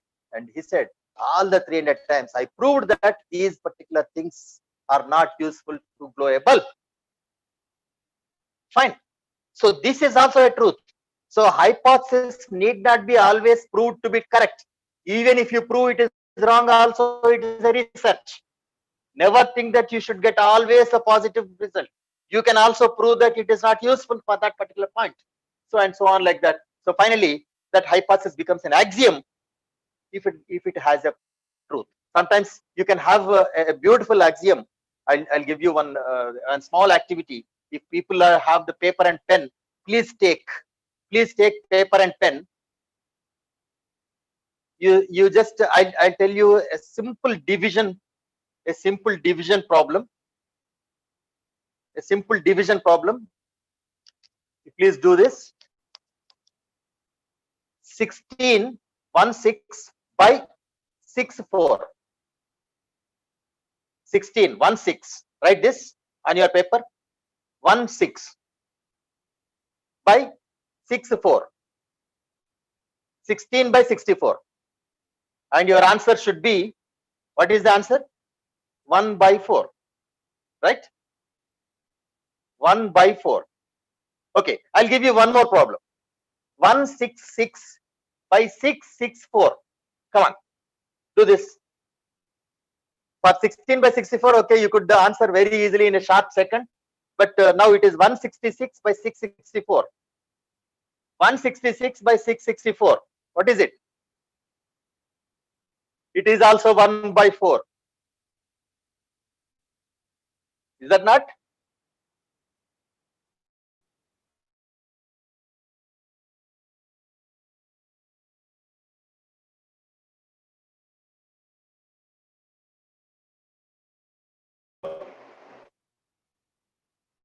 Yes, you're right. Okay, fine. Now I'll give you one more problem. 1666, 1666 by 6664. 1666 by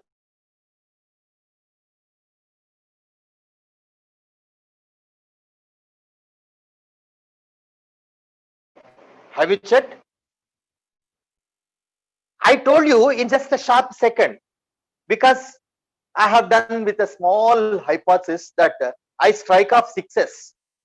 I strike off sixes, I'll get the answer. 16 by 64, strike off sixes. Sixes, I strike off 1 by 4. 166 by 664, 2 sixes I strike off, it becomes 1 by 4. 1666 by 664, I strike off 3 sixes, it becomes 1 by 4. Yes. My hypothesis is that when sixes are similar on the up and down with the 1 by 4, the answer is true. You can just check up any number of sixes you keep on the top, the same number of sixes you keep on the bottom, and you'll get 1 by 4. This is their hypothesis and it's an axiom, but I cannot prove this. Definitely I cannot prove this because this has no proof. This is only axiom. So truth is that which has a proof. Truth is that which has a proof. Axiom is that which doesn't have any proof.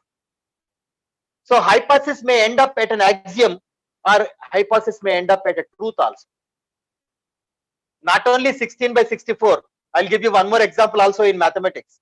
19 by 95. 19 by 95. 19 by 95. You just check up, it is 1 by 5. Any number of nines you take and the answer is true.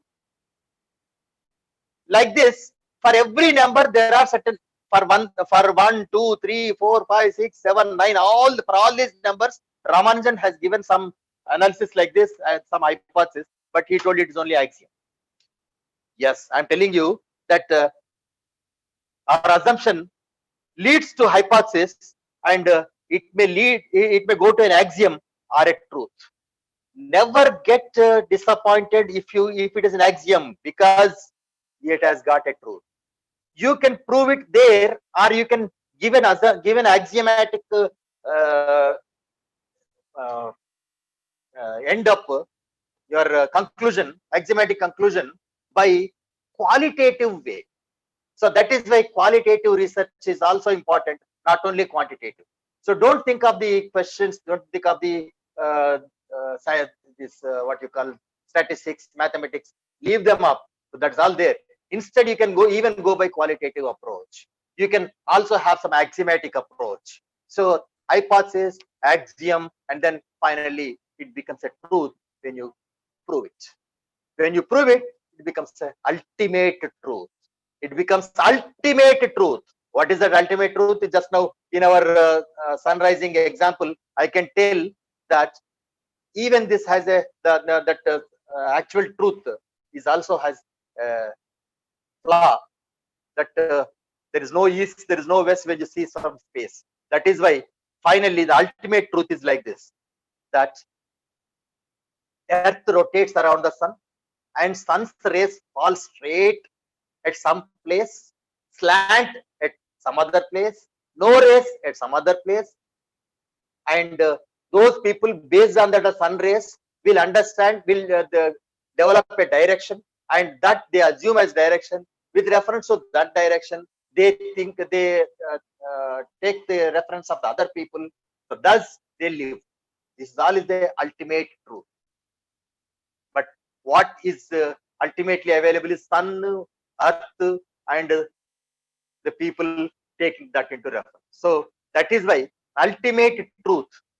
So we have understood apparent truth, relative truth, the actual truth, and the ultimate truth. So finally, research is a way of life.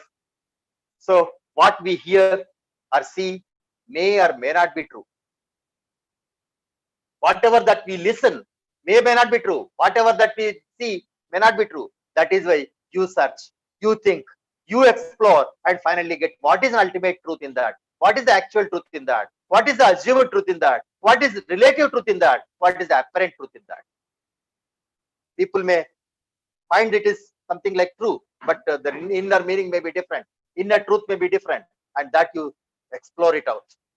So don't believe everything by just hearing, seeing, or reading. You just go into that, depth into that. If you go into go depth into that, that becomes a big story, and that becomes a real research. So real eyes realize real lies. Real eyes realize real lies. So search again and again, that becomes a research. And research is the way of life. Finally, I'll just take another 5 minutes of time. Yesterday, I've seen most of the people, they have not expressed what is their difficulty. In fact, I expected if they are having any difficulties or any problems that they will explore. I wanted to suggest some of the remedies for that, because but most of the people have not expressed their hurdles, what they are, because uh, unfortunately or fortunately, I don't know, most of the people are at the beginning of the research. That is why they might not have faced the hurdles what researcher can get. So I'll just go with this, that since you are the beginners, in your future 3 to 4 years, what problems you may face, I am trying to put forth here. A researcher, now in this journey you have just started, and you have chosen the topic, or you have chosen the guide, and you have gone into that, fine, wonderful. In that path you may find these are the 4 different types of problems you can get, the hurdles, and these hurdles are interconnected, and one disturb the other, or even one more of them are also disturb the other things. So this is what is very, very important. You have to bring a balance between these 4. Those things I'll tell you: the personal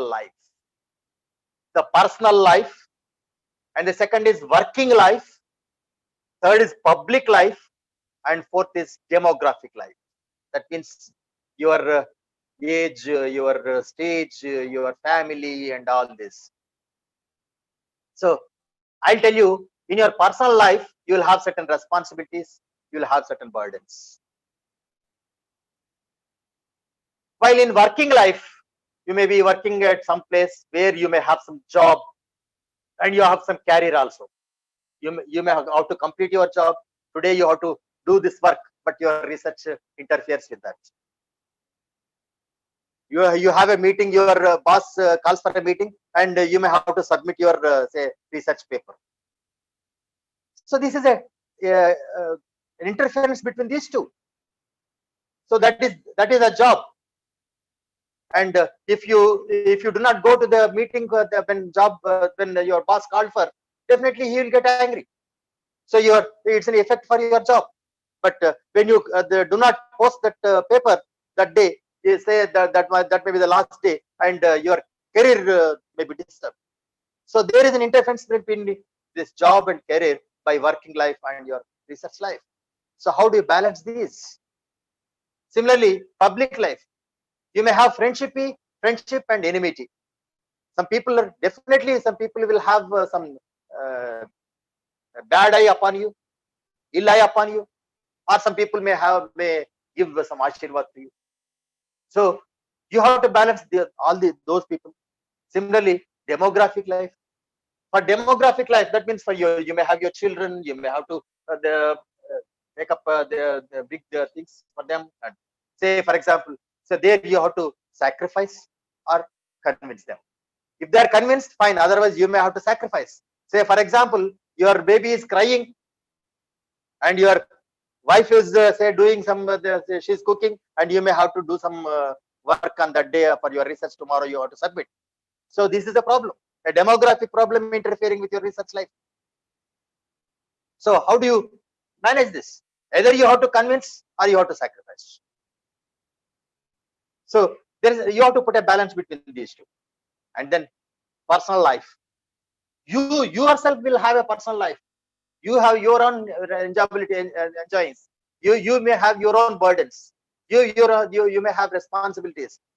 Say your father is responsibility for you, your mother is a responsibility for you, your wife is a responsibility, or you yourself is a responsibility, your career is a responsibility, everything is a responsibility, and you are responsible for the society, you're responsible for the area, you're responsibility for the environment, everything you are, and burdens. This responsibility pose some burdens. So you have to balance between these burdens and your responsibility. So all these you may get the problems in your future 4 years. I'm not going into the depth of these problems because nobody has posed, and unfortunately most of them are at the beginning. That means they might not have faced these problems. So in our next FDP, I think I can go into the depth of these problems. Each thing we can take a topic and discuss for about 1 hour easily.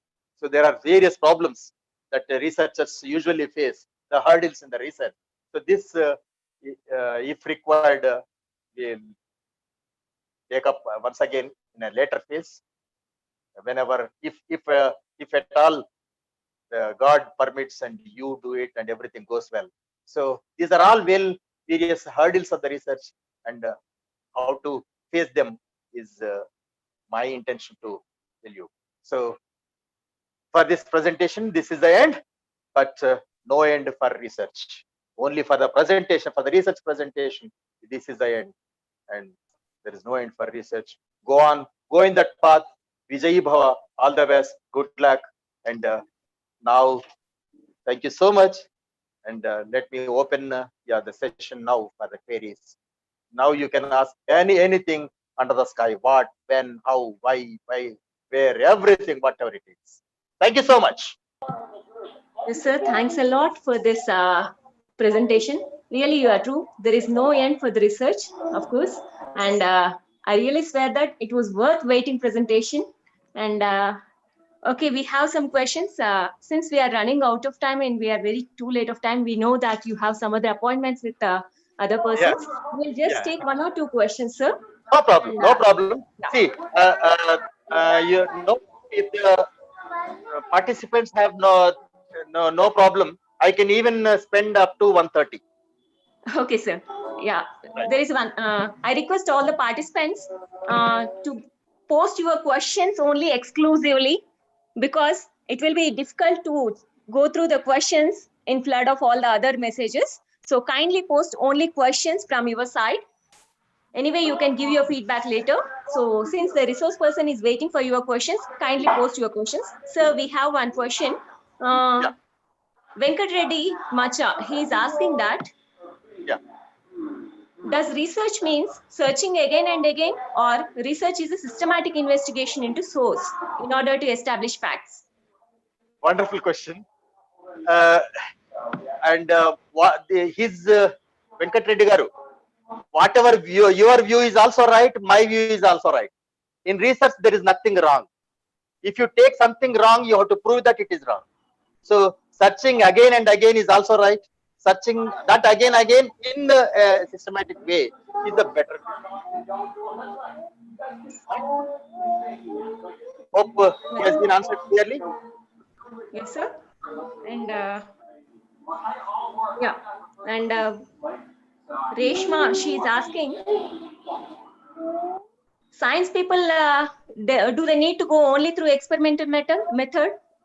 No, never. That's not there is no bar, there is no rule for that. There are many things that have been propounded only theoretically. And in fact, Sir Isaac Newton has not given any experiment or anything for his Newton's laws. He has only given the theory, and that theory has become the laws. Right? Why apple coming down? He has just given the reasons for that. That's all. No experiments he has done.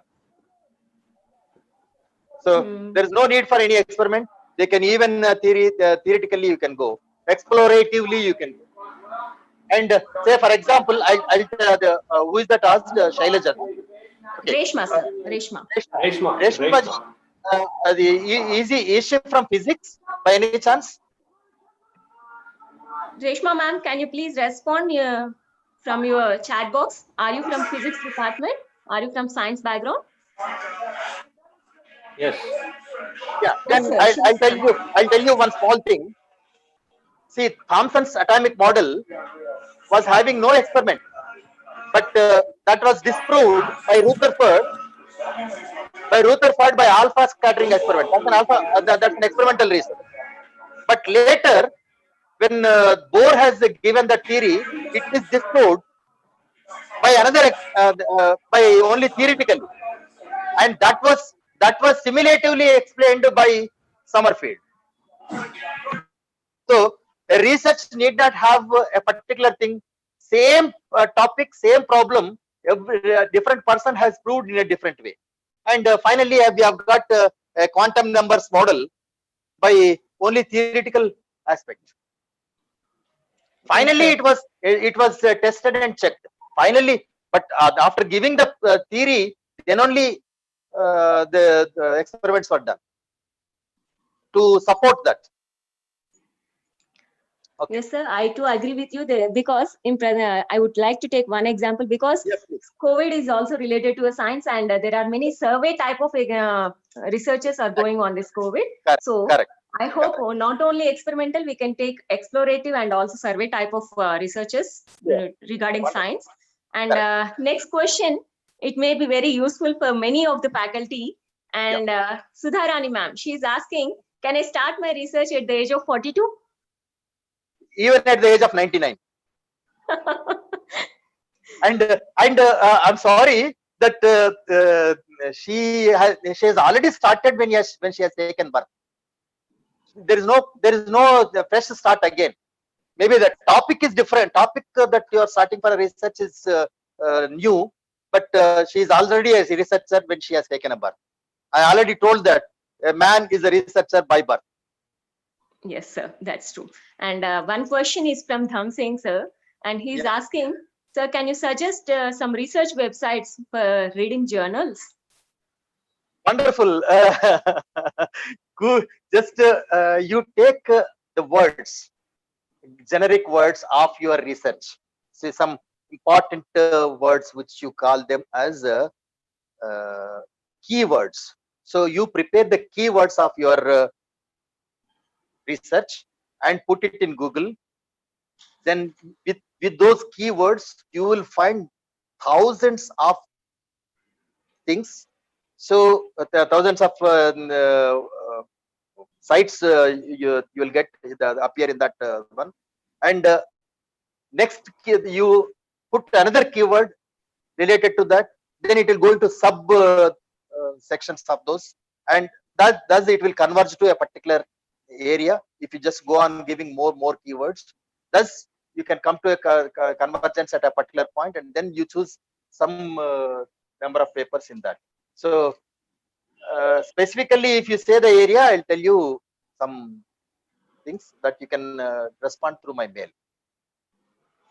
Yes, sir, that's really true because Google is such an ocean that it will give you all the things that it has, and it will dump before us that we will be in a confusion what to choose. The Exactly. role of keywords is like anything. It really simplifies our task. And thanks a lot, sir. I hope the participants have really enjoyed and they've got their gift of waiting at the start of the session. Really. Yeah. And yesterday I wanted to answer two questions. If they are still available in this meet, I just answered them. Number one, Vishnu could not give a clear about that, clarity about that, for those things. What is a top-down approach and bottoms-up approach was the question. I think yesterday. Yes, sir, it was. So a top-down approach is that you'll not know where you end up, and you start the research, and some results you will get, and finally you fix those results. So a regular way of research. But a bottoms up approach is that you already know the result, and for that result you start the starting point is very difficult to find out. So getting the starting point and then reaching that to that, wherever you start, you have to reach that point. That is the bottoms up approach. Say, for example, the present example, COVID is a fine example for that. What we need is the vaccine for that. That is the ultimate result that what we want. Where we start is only by reverse way you have to move. So that is why it's a bottoms up type of approach. It's not a top down approach. So if you go on doing research and we find something, say like Archimedes, he has they was doing that and finally he could get a particular thing. That's but it's a different type of approach. That's a bottoms up approach. That is what I wanted to discuss yesterday. So bottoms up approach is taking the result and doing your research. Final result is what that you want to get, that you already know it. So research you don't know. Whereas in top-down approach, you know the starting point, but you'll not know the end point. You just go on to the end point. So this is the basic difference between these two. Then one more thing also yesterday I wanted to answer. This statistical question, I do not remember correctly. Yesterday I wanted to answer, but if that particular Yes, sir. He was asking chi-square values interpretation. yeah, okay. Yes, sir. Dr. Vishnu is not with reference to that statistics and mind, so he could not answer. Chi-square are statistical, and this mechanical engineers can answer well, or the statistical professors can answer well. So a chi-square can be used in 5 different ways for proving a particular thing just absolutely, or by comparing two similar things, or comparing one when one is a subset of the other, and establishing a particular fact without any comparison. So these are all the different ways that how chi-square can be used. So in what context he is asking, then I can give that particular thing. So I wanted to say this. Yes, sir. So one question is there from Satyam, sir. He's asking, can the MPhil topic and PhD topic differ for the research? The topic of research in MPhil and PhD. Should they be different or should they be same? Right? He's asking whether it can be different. It can be different, no doubt. Anything can be different, but again, see, you already drilled a hole for a well, right? And if you have already got some water in that, or we are likely to get a water in that, if you dig up some more, then you'll get a best well. But if you do not think that it is no more possible, or it is not worthwhile, you have to dig up another well. So your MPhil is a well that already is dug up to certain point. You can use the same, extend it to dig up some more, or otherwise you can freshly dig another one. So it takes another more time to dig up to that level. That's the problem. Otherwise, you can always choose any topic anywhere under the sky. But my suggestion is better going into that, or relevant to that, or just parallel to that, because that becomes easier, and whatever that knowledge that they already explored can be utilized. Yes, sir. Maybe the last question for this session. Okay. That is, and I hope it will be very, very waiting question for most of them. Most of the people must be having this question, but maybe hesitated to type this. One ma'am, Vijay Lakshmi madam is asking, sir, I'm interested to do PhD, but I'm facing a lot of hurdles. Can you suggest some? That's what is yesterday my big exercise. What are your hurdles? So, but nobody responded to that question. Nobody has posted any hurdles. So if specifically that hurdle is told, then I can try to suggest that. Okay. And thank you, sir. Thanks a lot. And I hope here the question and answer section ends. And sorry to disturb, ma'am. YouTube also 2 questions are posted. Shall I? Okay. Yeah, definitely. Please. Yeah. Ramana, sir, please. Sudhir Kumar. Yeah. Sudhir Kumar Siripuram, what are the difference between open-ended and close-ended questionnaire? And one more question, what is non-profitability sapling? Non-profitability sampling. Yes, yes, sampling. SAMPLING. Yes, yes, sampling. Yeah. Okay. Fine. First question is open-ended and close-ended questions. Right? If a Yes, particular question has one and only one answer, in a simple way, I put it in this way: if you cannot escape from out of that, you have to give one particular answer. That is an open-ended question. That's a close-ended question. Whereas you can have several answers, or you can even explain something through words and all. You can have some more areas to discuss about, or is open-ended question. Say, for example, a question is asked like this: answer any one of these four. Some A, B, C, D. Yesterday I have given some question like that also. Say fourth question, you can just check up. At what stage you are in your research? Say beginning, say ongoing, say submitted. So you have to only put one of them. It's closed. That question is end there.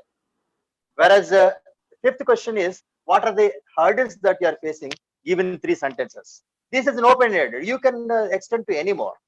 This is an open-ended question. So we use both questions, open-ended as well as closed-ended. So for our research, sometimes closed-ended will restrict unnecessary data, which is, see, if you do not give, they put that close, that end, if you do not show, then people may always give the unnecessary data, which will just dump our the area with all chatta. So dirt and dust. So which we don't want. So that is why sometimes we go by only close end. Whereas sometimes we may require more ideas and all, for which you go for open-ended questions. So, and second question was told that was that what's the second? Sampling. Sampling. Yes, sir. Sampling. Probability sampling, sir. Yeah. What was that specific question? Can you just read out once again? Yes. What is non-profitability sampling? Non-profitability sampling. Yes, sir. Sampling and profitability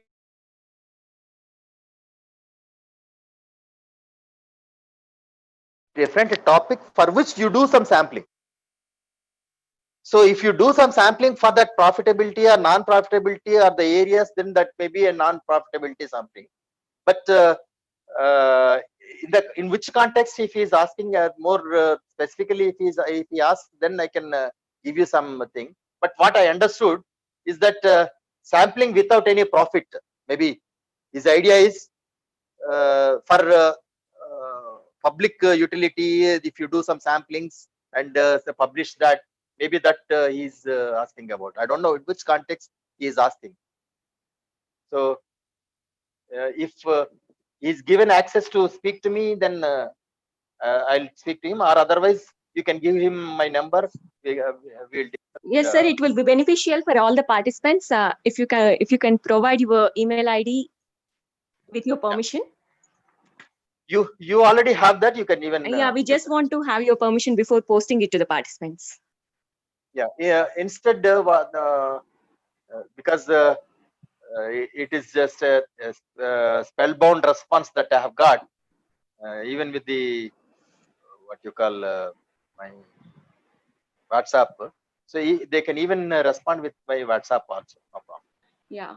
Okay, sir. Definitely, we will post your contact to the participants. And definitely, at the end, I would like to take the opportunity to thank you, sir, because you have shown the struggle to come into this program, and you finally succeeded. There itself, we got the inspiration from you to not to give up if we are to something, and you have really started with the level of thinking and difference between the research and knowledge and the role of guru, which is very, very important, and the importance of choosing the topic of research, and also making the participants active with giving some exercises to show the difference between trying and doing, and Really, your experience and travel to Mumbai for one journal paper has really inspired us, and I really felt funny saying the Ramayana and Mahabharata in one case. One is saying